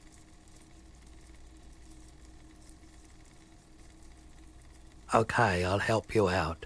It's going to take a moment, though, so just sit back and relax. You take some time to look around the store. The play of visuals all around the pawn shop is mesmerizing. Suddenly, Roy turns back to you with a reel of tape in his hand and coughs. You know these visuals would look super cool in the church.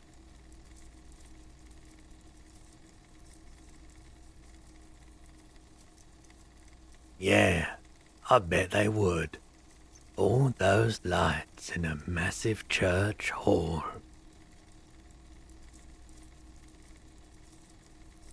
A sanctuary filled with hand-picked positive photons. There would be no room for sadness in such a place. It's a brilliant vision.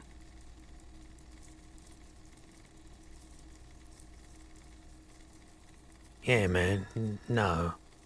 I rather like this place happy too. You know, where I work. This tape is all I can do for you and your friend's nightclub project. There's no way to turn this around, I'm afraid.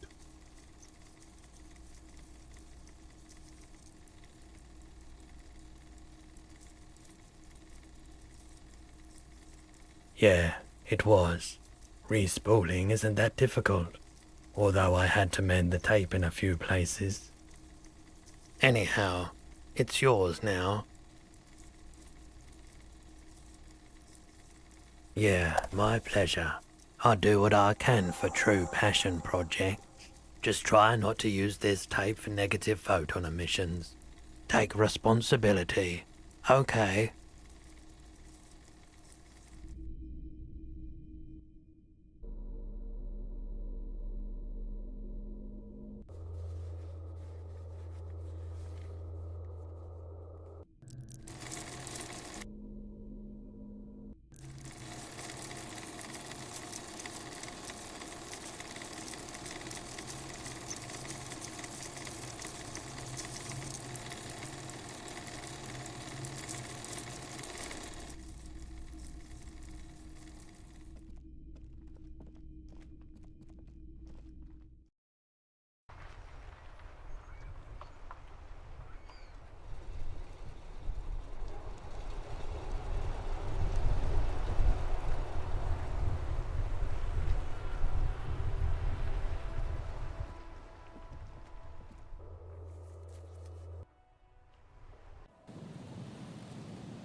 Good morning! Yeah! Hardcore! Yeah! It was awesome and scary. Very hardcore. Too hardcore, in fact. I couldn't control it at all. It sucks up all the air in the mix until it's the only thing left. Starts compressing itself and everything around it. Completely fills up the headspace. Extreme! Inside your chest, the heart beats still with the after effects of the sound. Imagine if you could harness that power, making it pulse. Oh! I don't know. Maybe someone can do something with this. I imagine this is the sounds that the future could make.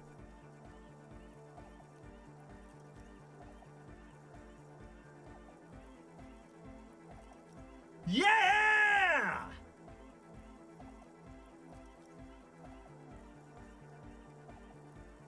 Yeah! Remix time! Tape goes here, into deck B. A hand on his ear, he listens to the audio through his headphones and shouts. Wow! Did you get this from Arno himself?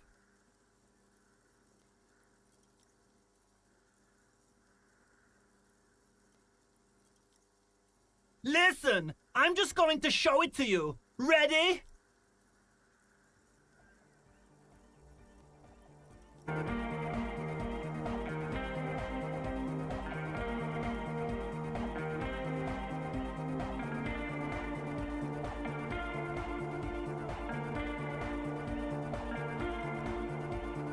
Whoa! Here's that?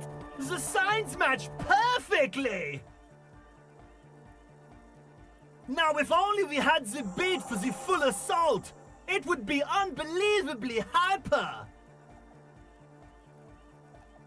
What is this? It's good. How did you guys do that?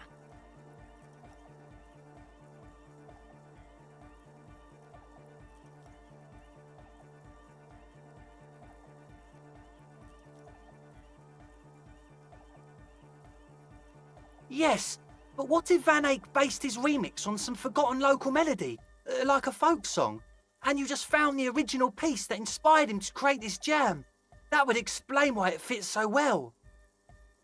Nah, to me it sounds like classic Van Eyck. I don't think he needs any inspiration from folk songs.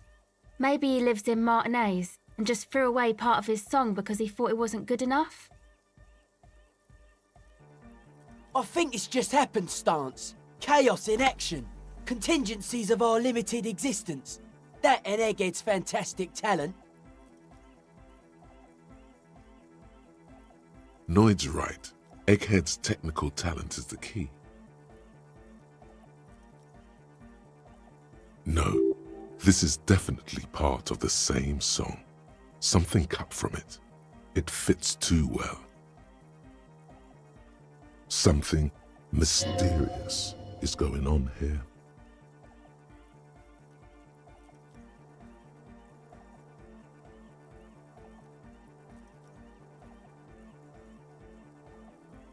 Be how it may, if it fits, it fits!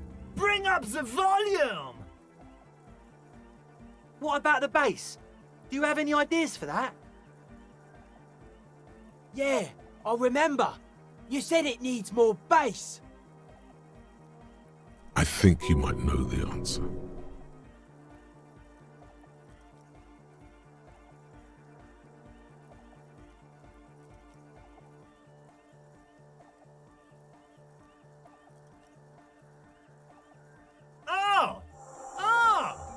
But how? What about that compressor Andre was setting up to achieve some sort of parallel processing? Don't be too hard on yourself if you don't figure it out. I think the jam's already pretty ultra. But it could be hyper hardcore!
morning! Yeah! Hardcore! Bzz, bzz, bzz, goes the track in the background, never ending. You can't grasp what's missing, but you can try to make something up anyway.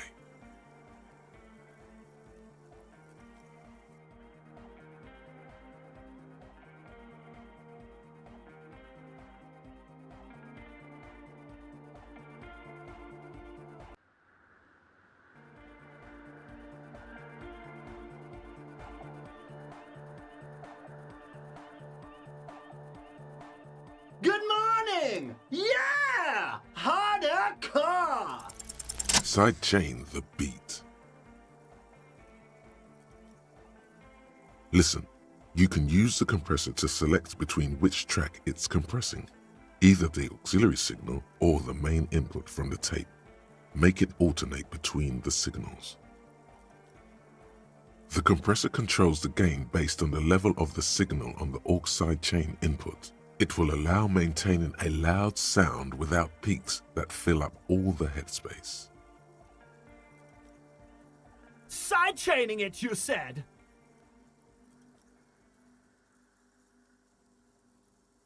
Then he puts on his headphones and his eyes go wide, wider than they've ever gone on drugs. He starts jumping up and down with bliss in total silence, still listening to his headphones. Hey, what did you do to Egghead, Cop Man? Did you break him?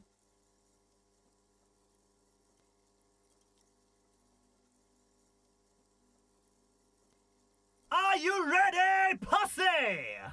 Noid straightens his back, ready for the beat. I was born ready, Egg.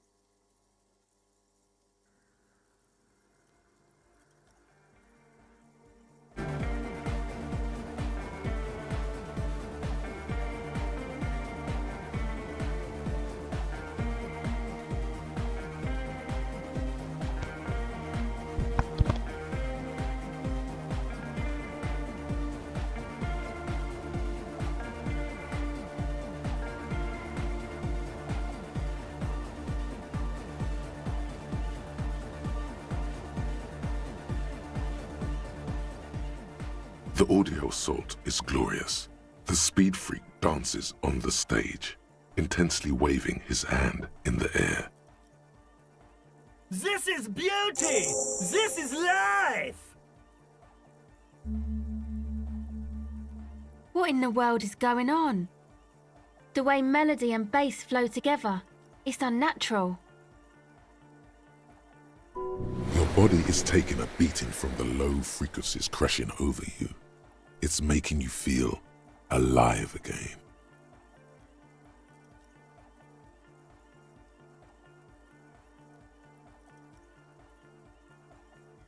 Introducing the ultimate sound! God damn it!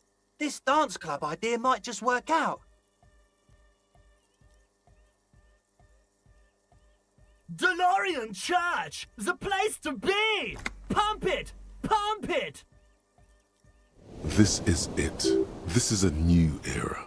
The fabric of the world has been irrevocably altered. Who will be the innocence of hardcore anodic dance music?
hey man, it's good to see you.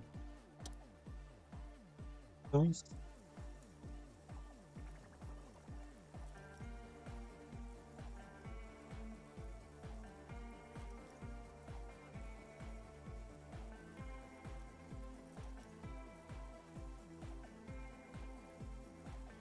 Goodbye, officer.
Oh, hey man, it's good to see you.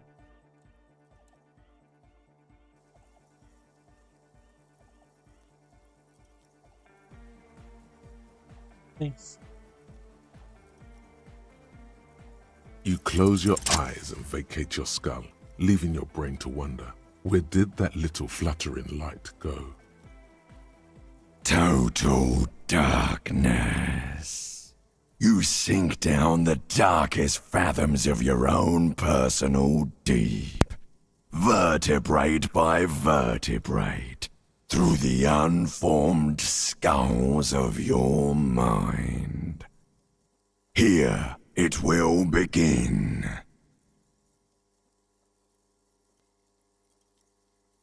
Who fucking cares?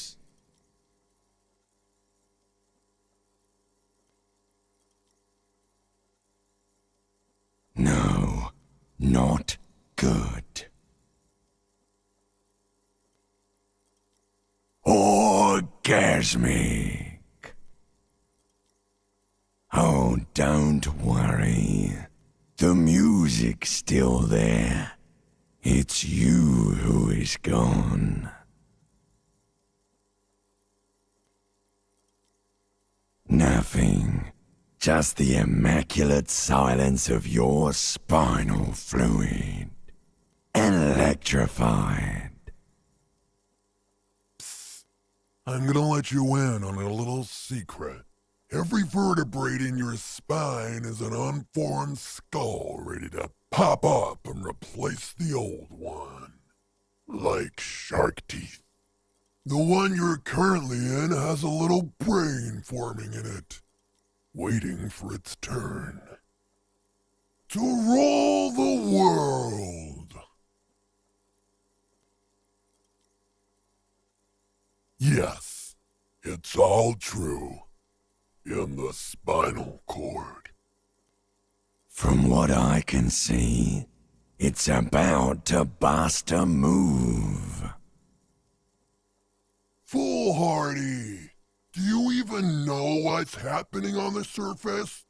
Maybe 1,000 years have passed. Or maybe you started spazzing out like 2 seconds ago. With your eyes still closed, the first thing you feel, all the way back in the pivoting darkness of your own torso, is warmth. You have become a triumph of rhythmoplastics, somewhere in a smelly wooden church on the coast of Revachol. The wounds from the war you waged on your body are healing, twist by twist, turn by turn. As you open your eyes, you should scream, hyper, hyper. It seems appropriate. You have become a flawless interlocking mechanism, a flesh and bone approximation of the throb coming from the speaker setup of the one called Eggheads, entirely, rigidly imbecilic, without pity or fear. Free from self-awareness, no deliberation, only, and I mean only, execution. Oh my god! No way!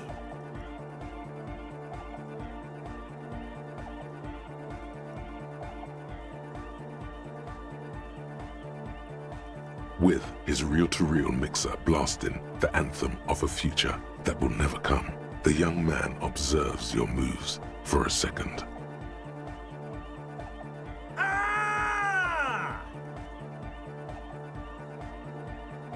He throws a screwdriver and a bunch of drill chucks into the corner and explodes into dance. What he lacks in sharpness, he more than makes up for in violent enthusiasm.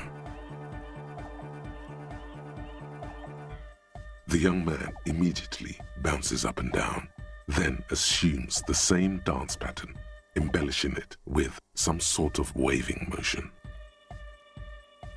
The authority of the law is clearly unquestionable.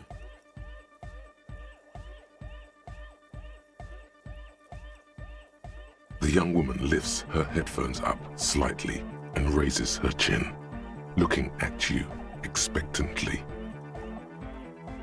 Asil, aren't you going to dance? No, recording.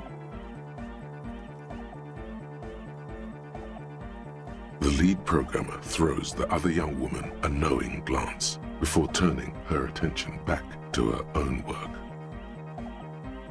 She's still at her mainframe, pressing buttons, reading printouts, but she started nodding her head along to the music. What's going on here? Delinquents. This is clearly a Code 31 emergency.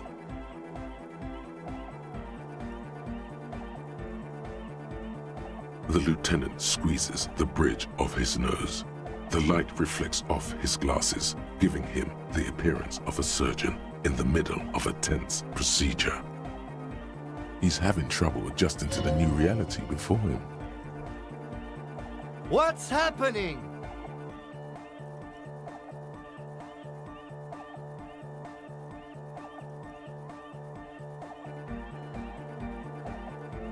Good for you. Rock on, then. What?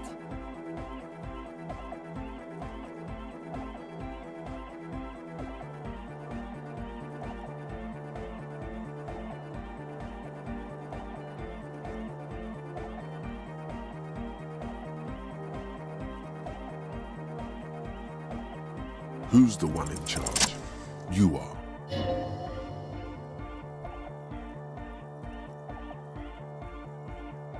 Are you kidding me?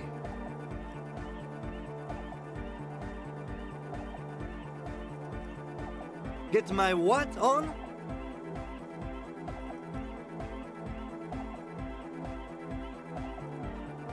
Sheesh, okay. Okay, you psychopath. I see what you're doing there. It's jacked up footwork, plus some... Is that Ubi folk dancing? Nah, it's not Ubi folk. It's hardcore. Yeah, whatever. Oh yeah? I did 15 years in the juvenile crime unit. I can do age inappropriate. Now, check this shit out. The lieutenant begins to heel kick the church floor with such intensity, it's reasonable to fear he'll kick a hole right through it, causing the floor to crack and the pillars to collapse, bringing the church roof down on all of you. The dynamic motion of your flailing body is bordering on the extreme.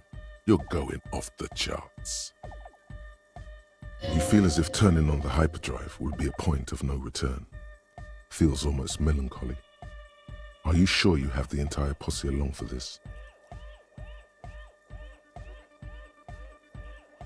Here we go again! Hardcore fills the air! The sound above my hair! The what now? The sound above your what? Above my hair, man! Okay, this is too imbecilic. Excuse me.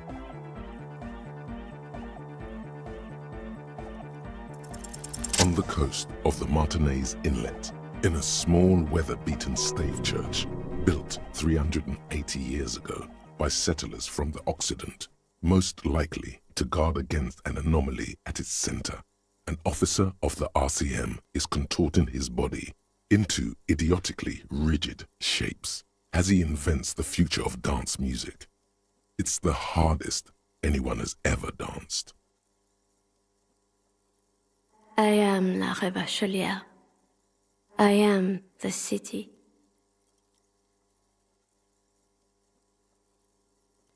I am a fragment of the world spirit, the genius Loki of Revachol. My heart is the wind corridor. The bottom of my air is red. I have 100,000 luminous arms. Come morning, I carry industrial dust and let it settle on tree leaves. I shake the dust from those leaves and onto your coat. I've seen you. I've seen you. I've seen you with her. And I've seen you without her. I've seen you on the crescent of the hill. The modulations of my voice are noted down with thermometers and barometers. You feel me in your nostrils, on the little hairs on the back of your neck. I also reside in your lungs and vestigial organs. Everywhere there is space. You are an officer of the citizens' militia, jaunt in rebut. When you wear your coat, you wear my soul.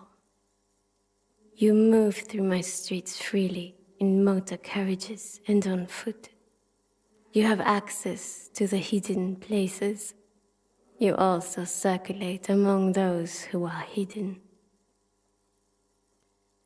I need you. You can keep me on this earth. Be vigilant. I love you.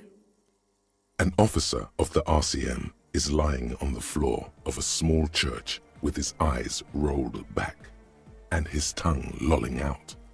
Several others are standing around him. He's had a good rest there?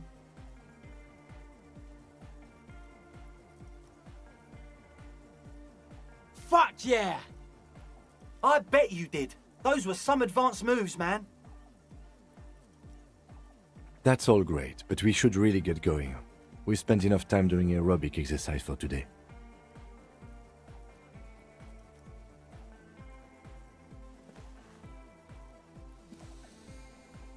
You might be imagining it, but it feels like Egghead turned the volume down. Such is his respect. Man! Now, man! Now... Now imagine if we could do that, right? But with like 1,000 people. End of human development. Mission complete.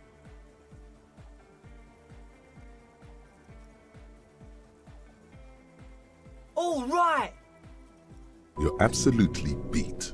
Muscles relaxed and feet like noodles underneath.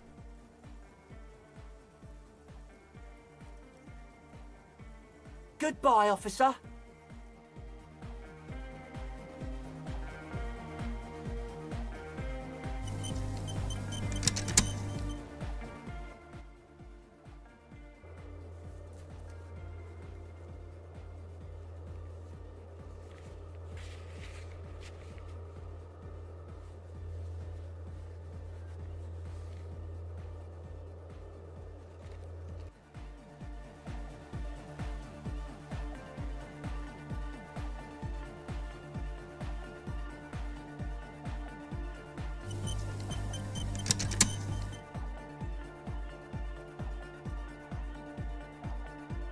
Hard cop.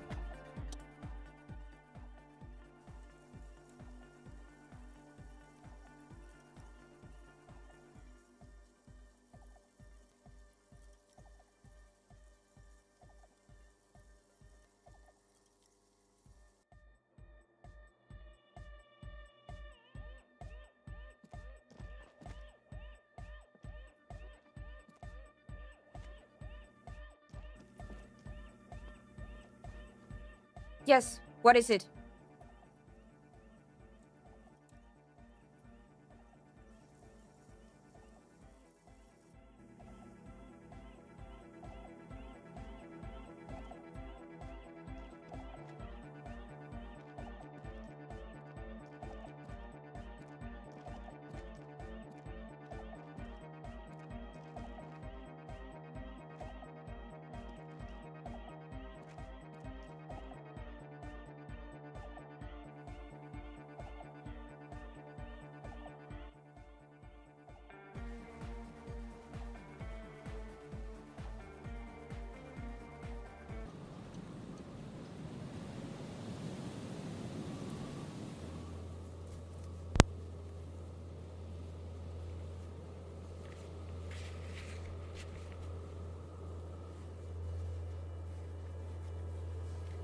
Jesus.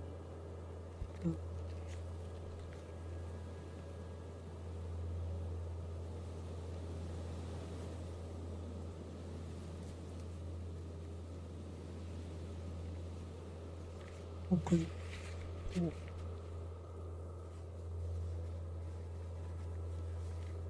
Squeeze.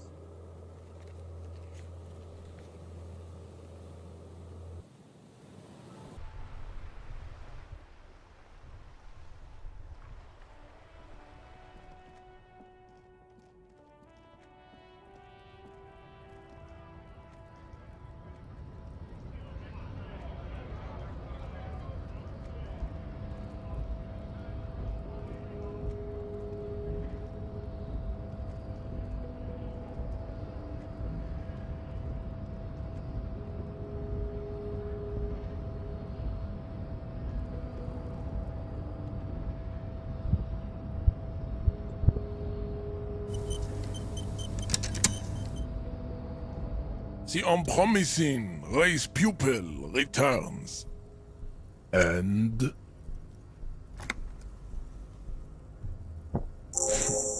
Look, babe. The fossilized rock and roll rebel challenges me, a figure of authority. He is trying to reinstate his individualism with swear words taken from rock songs from the last century. Individualism has really fucked him over, Jean. You could have used this opportunity to overcome your narrow, Al-Ghul-ravaged identity. Instead of unlocking the race enigma, you attempted to add to it unsuccessfully. Take solace from the fact that these thoughts will never entirely leave your brain. They will be with you on the day you die. The only germ of heroism in your body. Now go, I have beauty and truth to discuss with my woman. Damn, Jean, how are you so romantic? Was there an out of this for you with success? Or was the rhetoric game rigged? I can't tell.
The unpromising race pupil returns.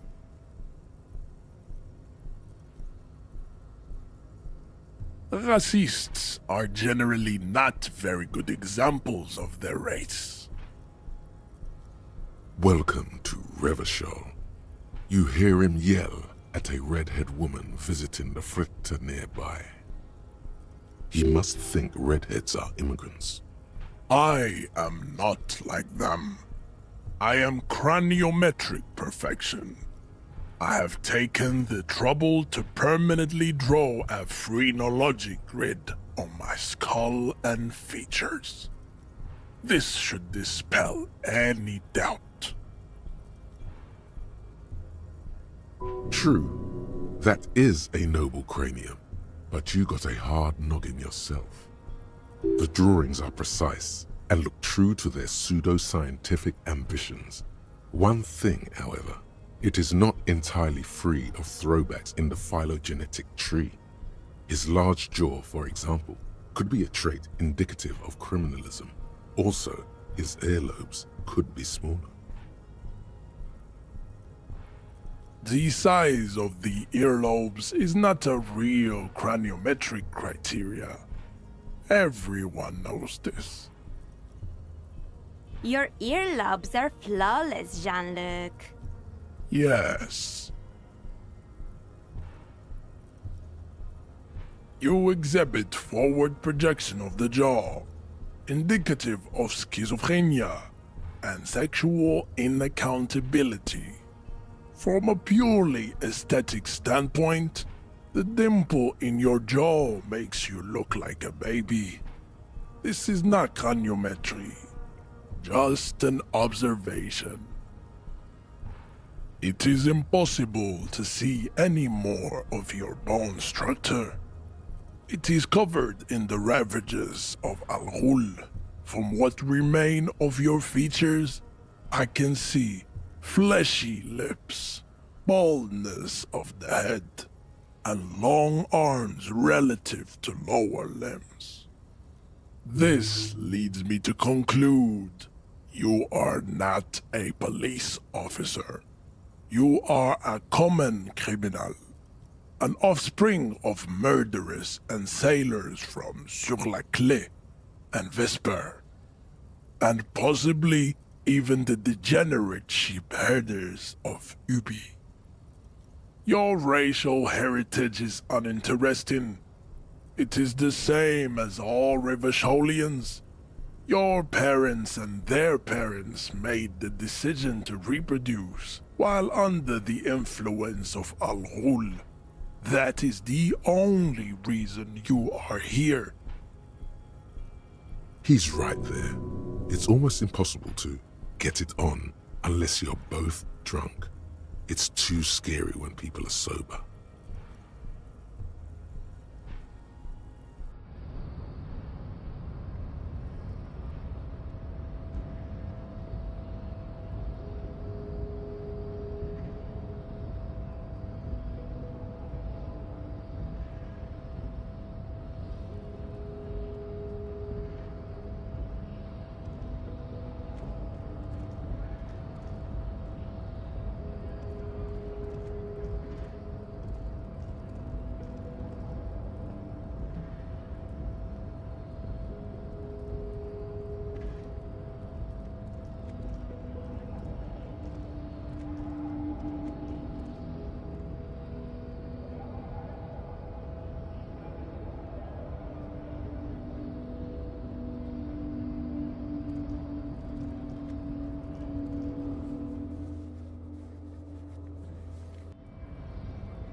Não.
Acho que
Right to work!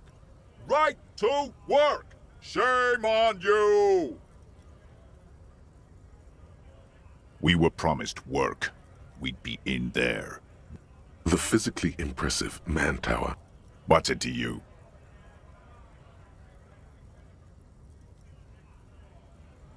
No, don't think we've met before. I came to help out the people. Every once in a while, it's like you can see glimpses of another guy under the guise of this fighter for jobs. He seems a more brutal, cunning, and suspicious person. Just a hunch. Or you just might be paranoid. The man has turned his attention elsewhere. He shakes his fist slowly while observing you from the corner of... What's it to you? Am I a suspect? Done no crimes. I only fight for the rights. Every once in a while. We're all workers, right? Workers stick together. Came from the eminent domain, in Jamrock. Backgrounds in odd jobs, heavy lifting, cargo hauling, bouncer work. I know the drill. A monstrous shadow high above the fire traps of the domain. The 881 motorway running over this district of Jamrock. Concrete pillars rise up from the midst of the dilapidated wooden houses. On the horizon, barely visible, the hazy machinery of the harbor. Life in the domain is even worse off than in Martinez. The cold air is stiff from the fumes of the motor carriages and lorries roaring overhead. Below, broken down, battered people mill on the dusty streets with no purpose. Yet amongst them, there is no sight of this man. Nowhere. Yeah? What makes you say that?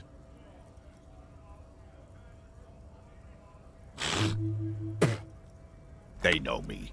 That's bullshit. What's it to you? Big mess, caused by union greed. But I only fight for the rights of people.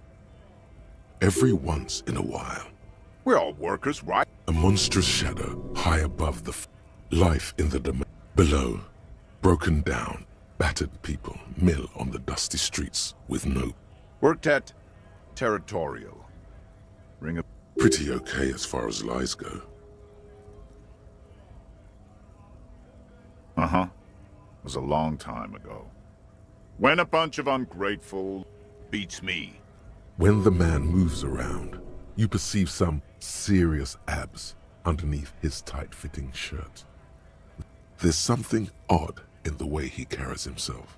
His set of clothing look... His shirt is far too small and an He ignores your question. Silence is the answer. There's something off here, but he won't say what. We were promised work. We'd be in there, working, if the bastards hadn't shut the gates. Main gate's locked, and I don't mean the scrawny mesk punk either. I mean head measurer. Or why don't you? It would be better for the neighborhood if you went home, at least for now. No! They will give up eventually. Or get... When a bunch of ungrateful, lazy cockroaches can't get their act together, decide to block honest work for other people. Beats me. They mumble... When the man moves around, you perceive some serious abs underneath his tight-fitting shirt. There's something odd in the way. His shirt is far too small and an unpleasant... He ignores your... Silence is the answer. There's something off here, but he won't say what.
I see you haven't left our little Martinez yet. Still running around. Like some kind of cross-country law official. Hi. I guess you do. What's on your mind, Officer Harry?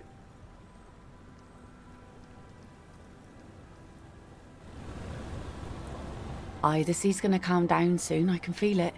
The wind is turning southeast. What's on your mind?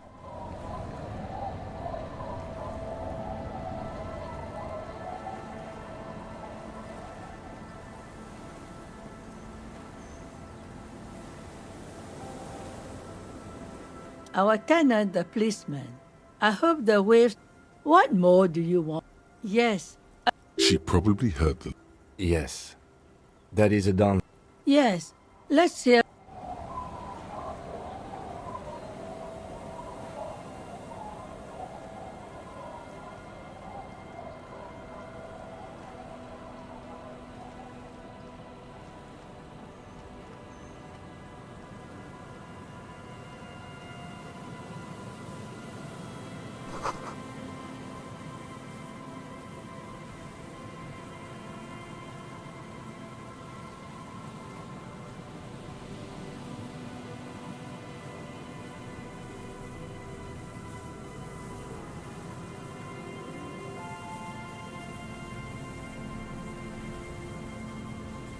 You pick up the handset. There's a tone. The machine is operable. Calling. Still calling. Again? Seriously? Someone with a masculine voice picks up. Hello, Gerard speaking. Hello, Gerard. Technically speaking, you're electricity. No, what you are is a surprise. Get his wife on the phone. Who is this?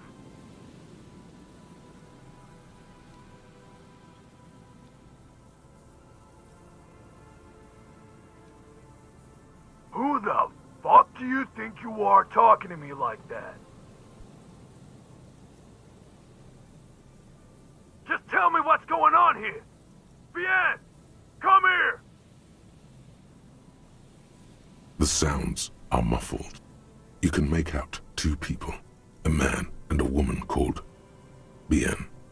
They're talking to each other in agitated voices. There's, amid the howling in the wire, you make out a woman's voice with a thick Samaran accent. Gerard, this is a joke. Someone is making a joke. More shouting. You're pretty sure you hear a man saying fuck several times. Then the crackle in the phone line gets violently louder, like the surf breaking. You hear a faint thud. You could swear you're hearing furniture falling over. You can't make out a single word, just vague voices. One more, a child has joined. Something breaks or falls over. Footsteps approaching. Something hits the phone with a loud crack of plastic and microphone hiss. After that, you are left with the disconnect tone. What the hell are you doing?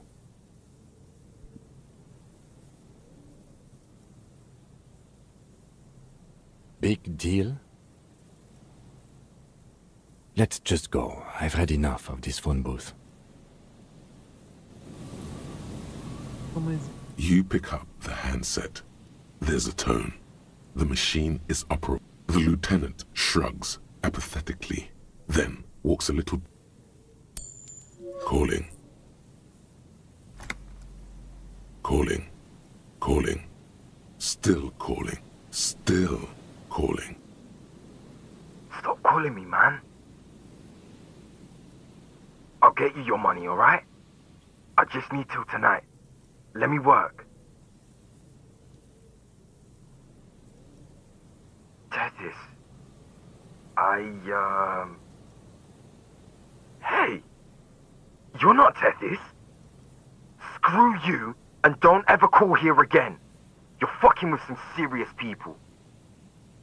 Disconnect tone. Are we about done with this now? Fiz mais Calling. ótimo. I'm tired.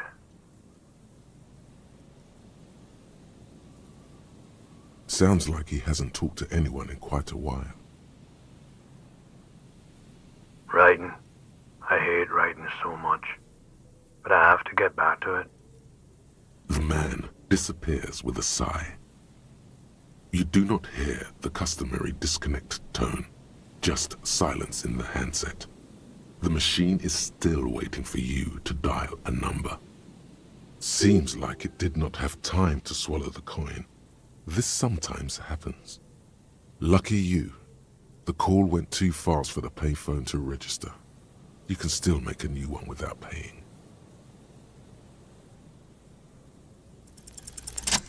You close your eyes and put your index finger on the rotary dial, then pull down on the number, then move one up, and repeat the motion twice. Strange. This is not how you started before.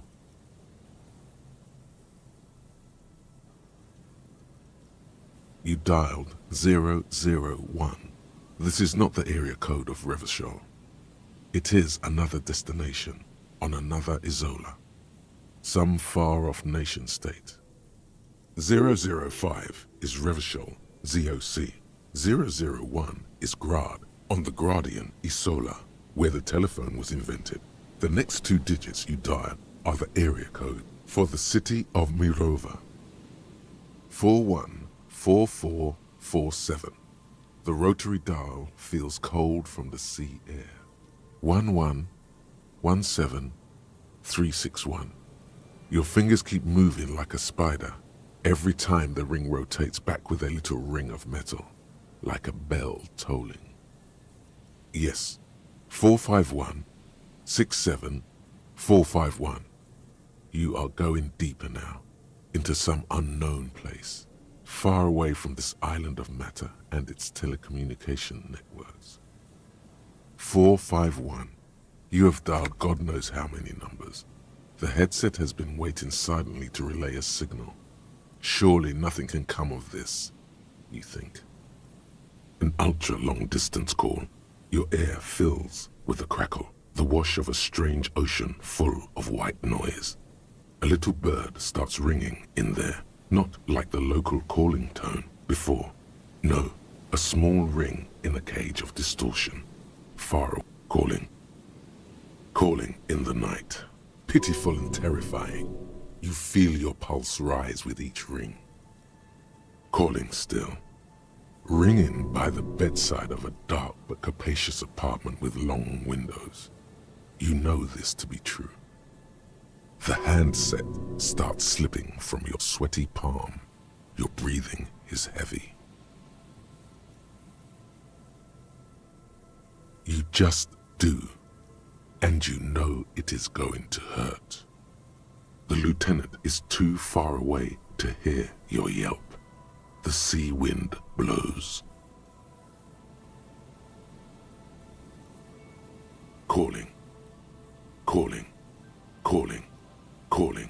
Calling still.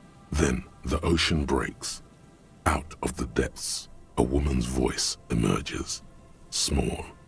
The dearest thing you've ever heard. Hello?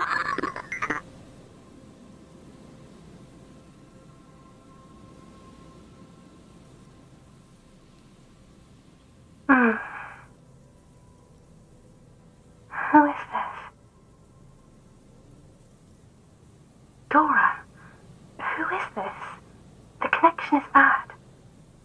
Dora. The name feels like a gift. A gift that was meant for you, to make it possible to live. And fight. In the distorted distance, you hear someone turning next to her. Bed springs rattle. Don't react. Whatever you do, don't react to that last thing.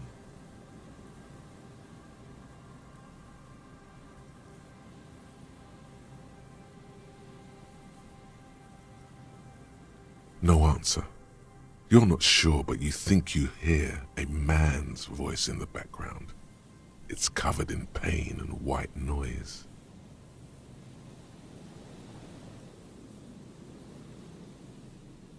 You're not a revolutionary, Harry. You're drunk. You only have 2, maybe 3 things left to say before the change runs out.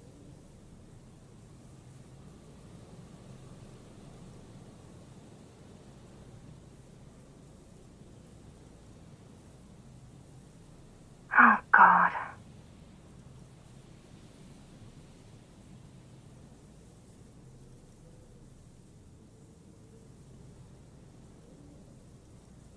Do you know what time it is?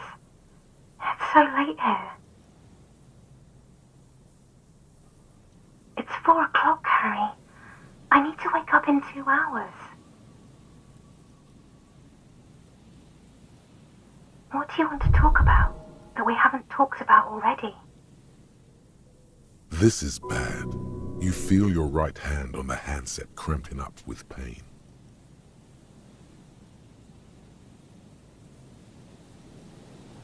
Yes, I'm in my rover, sleeping. To work. The academy, where I work.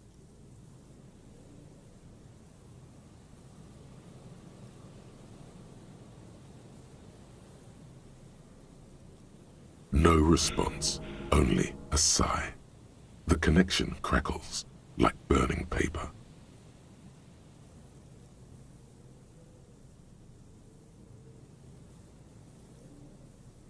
She does not answer anymore.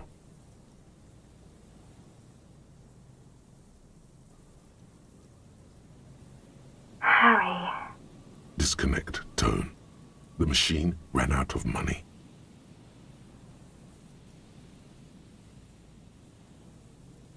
Run. To the church. Home. Anywhere but here. Anything but calling her again.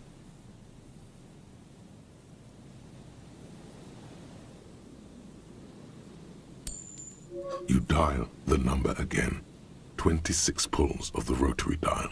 The machine eats the coin. In the middle of it, a familiar ring. Calling. Calling. Calling. Calling. Calling. Calling. Calling. It looks like she doesn't want to pick it up, Harry. Stop scaring her. Come on, you know why. Calling. Calling. Harry, please. Underneath it, she is naked and warm under a blanket.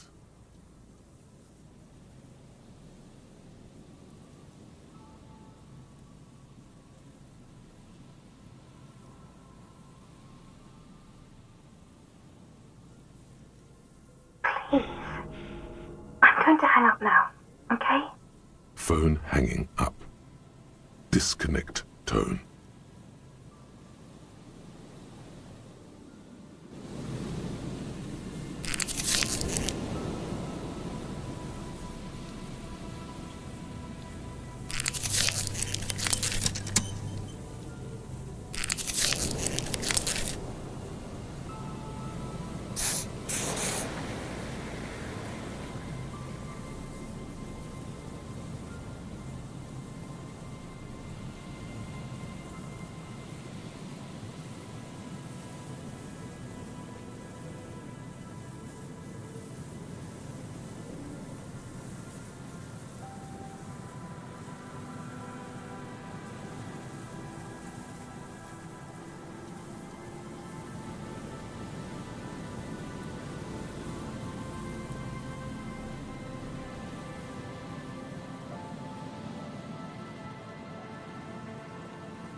You see that seagull up there?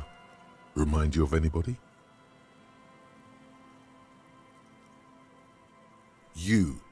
You and the seagull are just alike. Think about the seagull's story. It's one of endurance and adaptation. The seaside was paradise once. They were birds of that paradise. Then their paradise became shit city. And what did they do? They became urban survivors, eating burgers out of trash cans, killing and eating pigeons. No time for that sentimental bullshit. They're hustlers, getting shit done. They're one pair of track pants away from gangsters, just like you.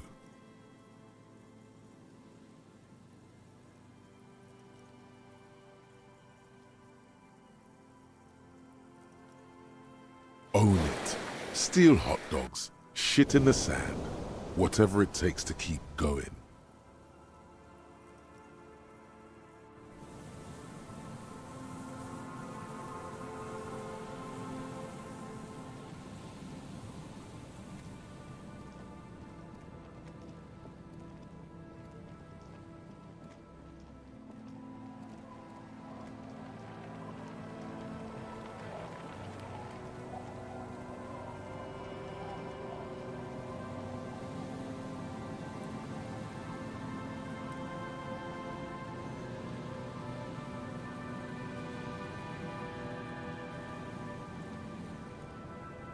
Inimigo.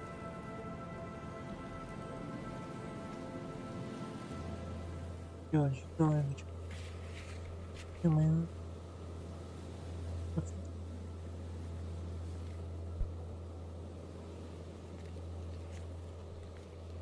Terminar.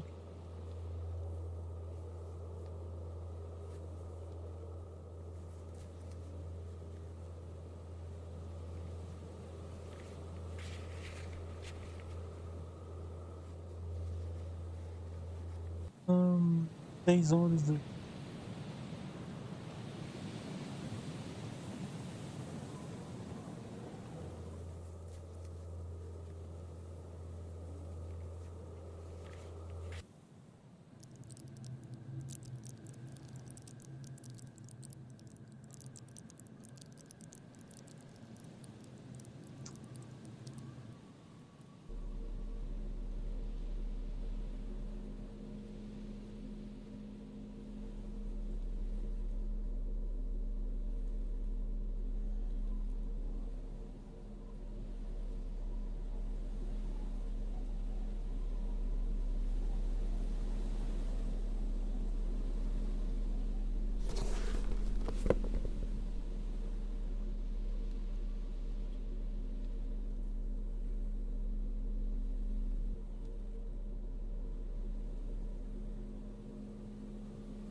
Fica parando. Yes?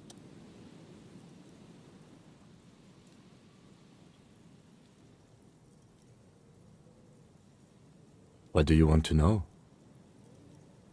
You mean like a brief? Do you want... 3 days ago, the RCM Emergencies Desk received a report about a security guard who was found hanged in Martinez. An anonymous caller said there was a dead body behind the Whirling in Rags hostel cafeteria. The cadaver had been there for 4 days. No one had come to investigate. During that time, the victim had been stripped of his belongings. The caller did not identify him, but used the word lynching. There is an ongoing labor dispute between the local dock workers and the logistics company Wild Pines. I was told we should approach the death as part of this dispute.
They, classier as we've come to suspect, didn't identify themselves in any way. The tone was muffled using a device of some sort. The desk could identify neither the caller's age nor sex. There's a strong prejudice against involving the RCM in what's seen as union matters. The dock workers' union is the de facto police in Martinez. Now it appears they've started executing too. We cannot allow that. Okay, well, we are police officers. It is our job to find a killer, so that's what I intend to do. You should try it too. No, it's not a particularly mysterious case. The lieutenant adjusts his collar. It doesn't look like he wants the... Good. No response. He's having trouble processing it. A moment passes. The lieutenant glances at the sport. What about me? That's correct. That makes him a Beano-clad, completely uncopped material, if you... I can assure you, detective, that I've passed all the required physical exams within the last year. Can you say the same? You may not remember taking any little tests, but you're strong as a goddamn ox. Anyone can see that. The thing is, the RCM employs relatively few oxen. It's clear that what the lieutenant may lack in musculature, he makes up for in other ways. That's good to hear. I have little patience for the swinging dick style of police work. It's patience and intelligence that solves cases. Was there anything else?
What do you mean?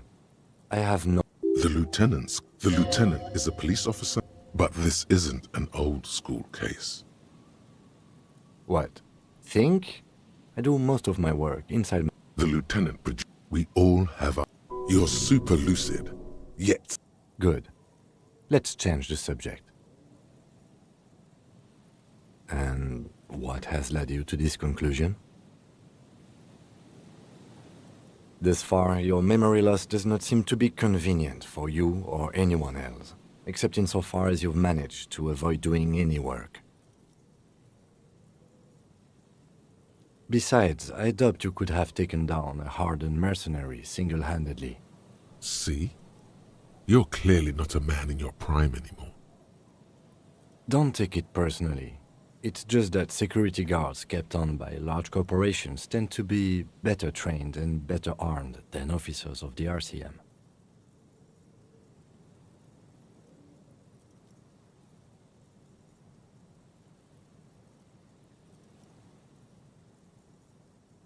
I find that highly unlikely. It's not unusual for detectives to feel complicit in a crime until the perpetrator is apprehended, especially when the investigation is dragging. So let's get back to it, shall we?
Yes?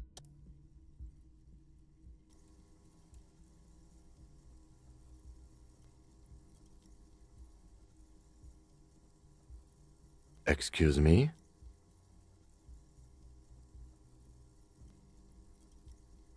You have a distinct... A moment passes. The lieutenant glances at the sports watch on his wrist.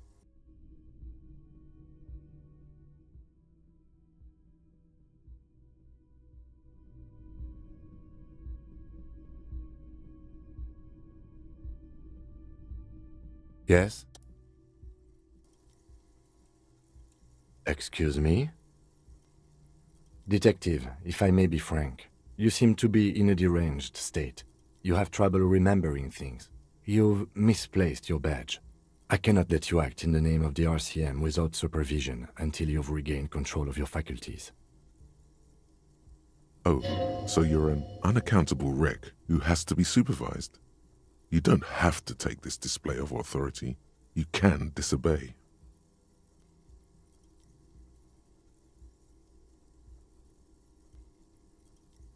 Some you time? This is a police investigation, not a journey of self-discovery. You'll still have your evenings to yourself.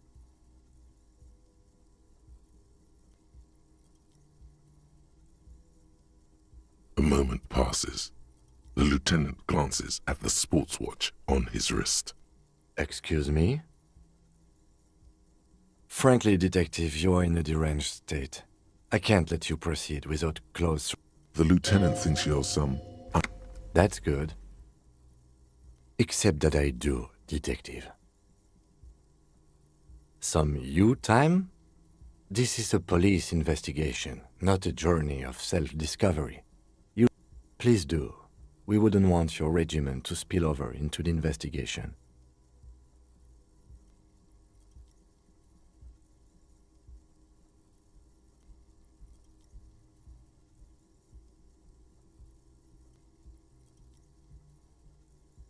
The lieutenant is pretty sure self-care is just a euphemism for nihilistic binge. Is it not?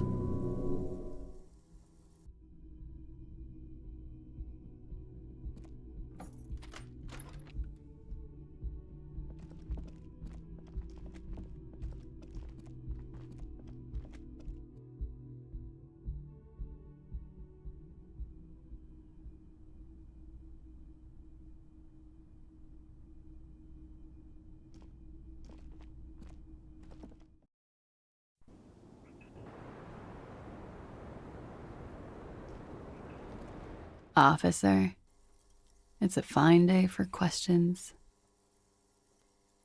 Sure.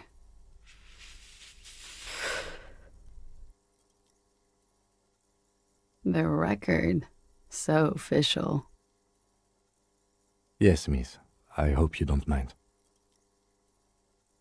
Inoranje, officer.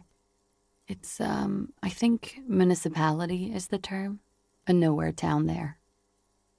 The Lelystad municipality has few boroughs and even fewer cities. It's made of agricultural plots near the border of Gottwald. Executive summary: cows, silos, and wheat. This means his race was Occidental, which fits the statements of another witness.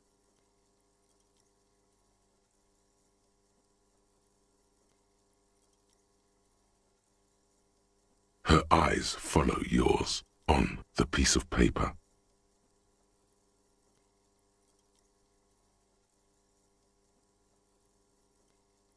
He was 42.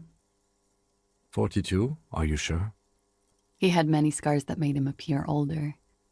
But no, we even celebrated. Looks like you were right, officer. Points are good. Have one, you old dog, before we all die. It isn't. Police work is a cooperative sport. There is no challenge without competition. There must be an opponent. This is clearly sports for him. Something like archery or darts. That's still pinball for me.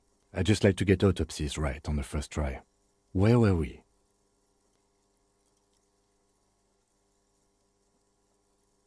He's lying.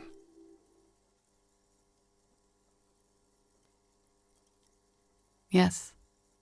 Light blue. They were like little blue galaxies. It was strange, seeing those eyes in his fucked up face. Pardon the swearing. I do him an injustice. He wasn't ugly. And he had a He had a combat wound? Yes. Severe. Ah, yes. His hair, if you can remember. It was light brown, almost blonde. He darkened it with brilliantine, made it oily. Not nice. Oily, isn't it? She understands what autopsies entail. The young woman nods.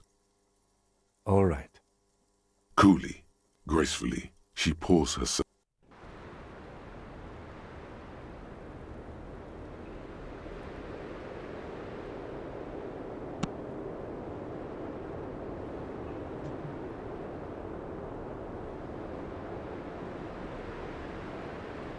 Caramba, isso é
óbvio.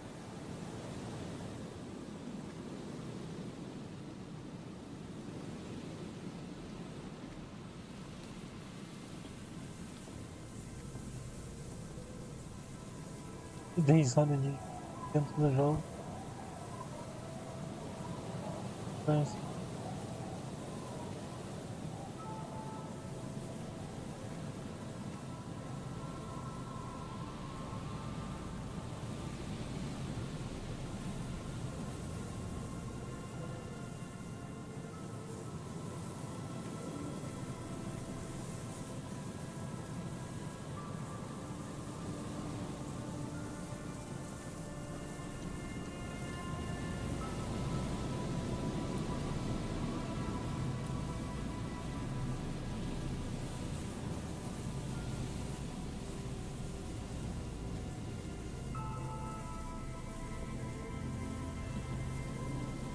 Hello again.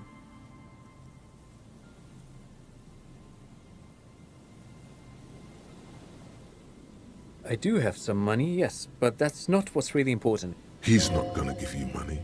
What are you doing? Clearly you were just profiling. No, I mean, come on. You need the money. If it's not a thing... Oh no, I don't have it on me. I'm just spending time with... Not that he would have to worry about being robbed. He looks... I do some Lomantang. Lo Mantang stick fighting is a form of martial arts originating from the island of Lo. Actually, a great many cultures have their own version of stick fighting, such as the sacred Mabolo tradition of the Harli people, the name deriving from the butterfruit tree traditionally used for crafting the long, slender sticks, whereas the sticks used in other cultures... You doze off as he paints you a comprehensive picture of the history of stick fighting among mankind. Seasoning. Man, he's good at speaking. People must love him. But anyway, I'm boring you with details again. You were saying?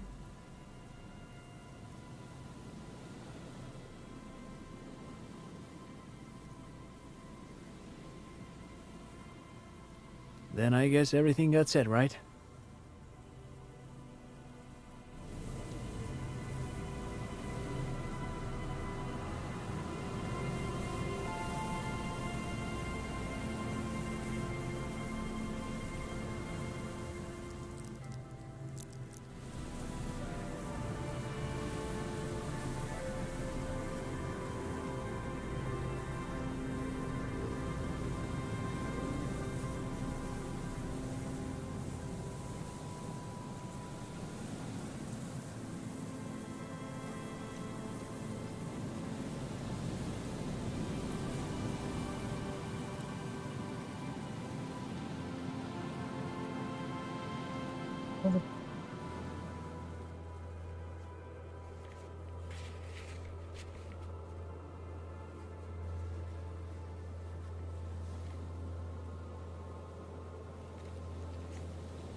Yes?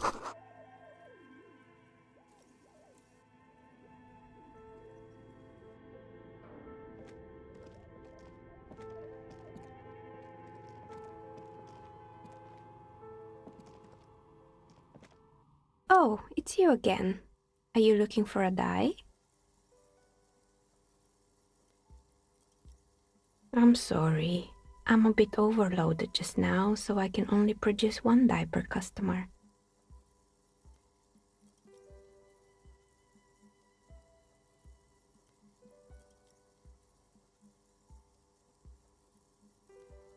I'm listening.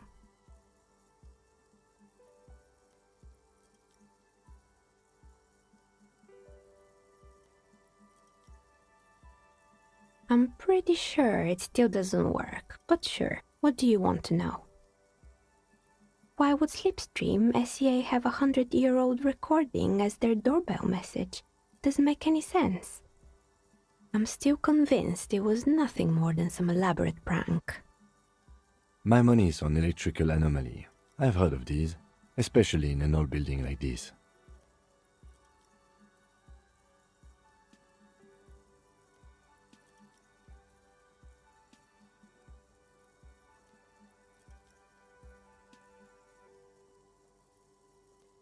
Sure, I'm listening.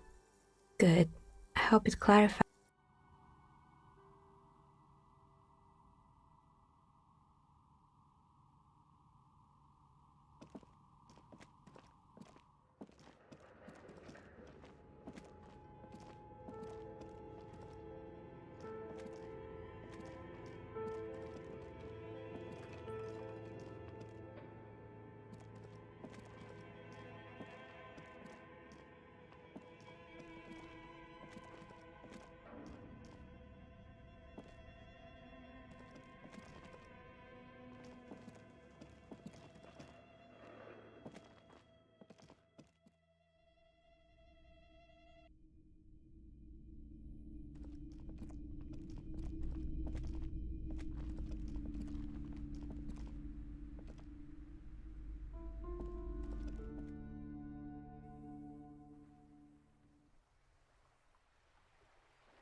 Vá.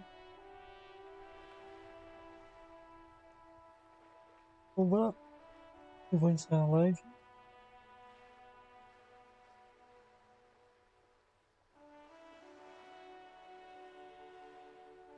Vou dar um jeito.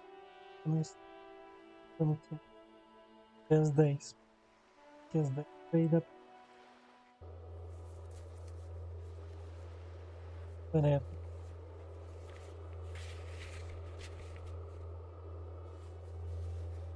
Então, essas duas pra eu ir iniciar o jogo amanhã.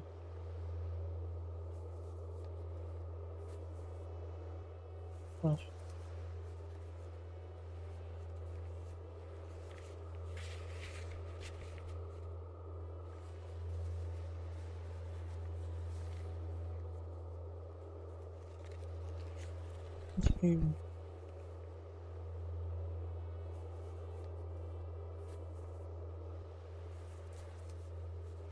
Perdida, mas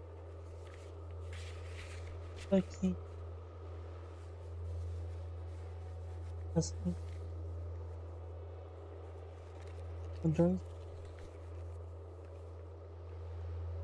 pulsão, pode, não,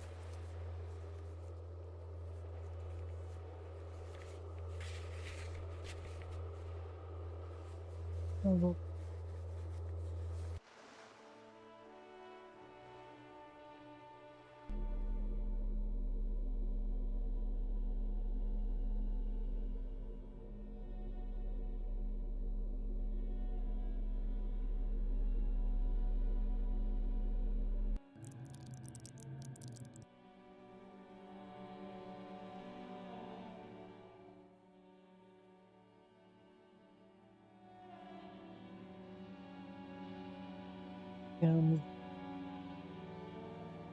Já tem o próximo jogo pra segunda.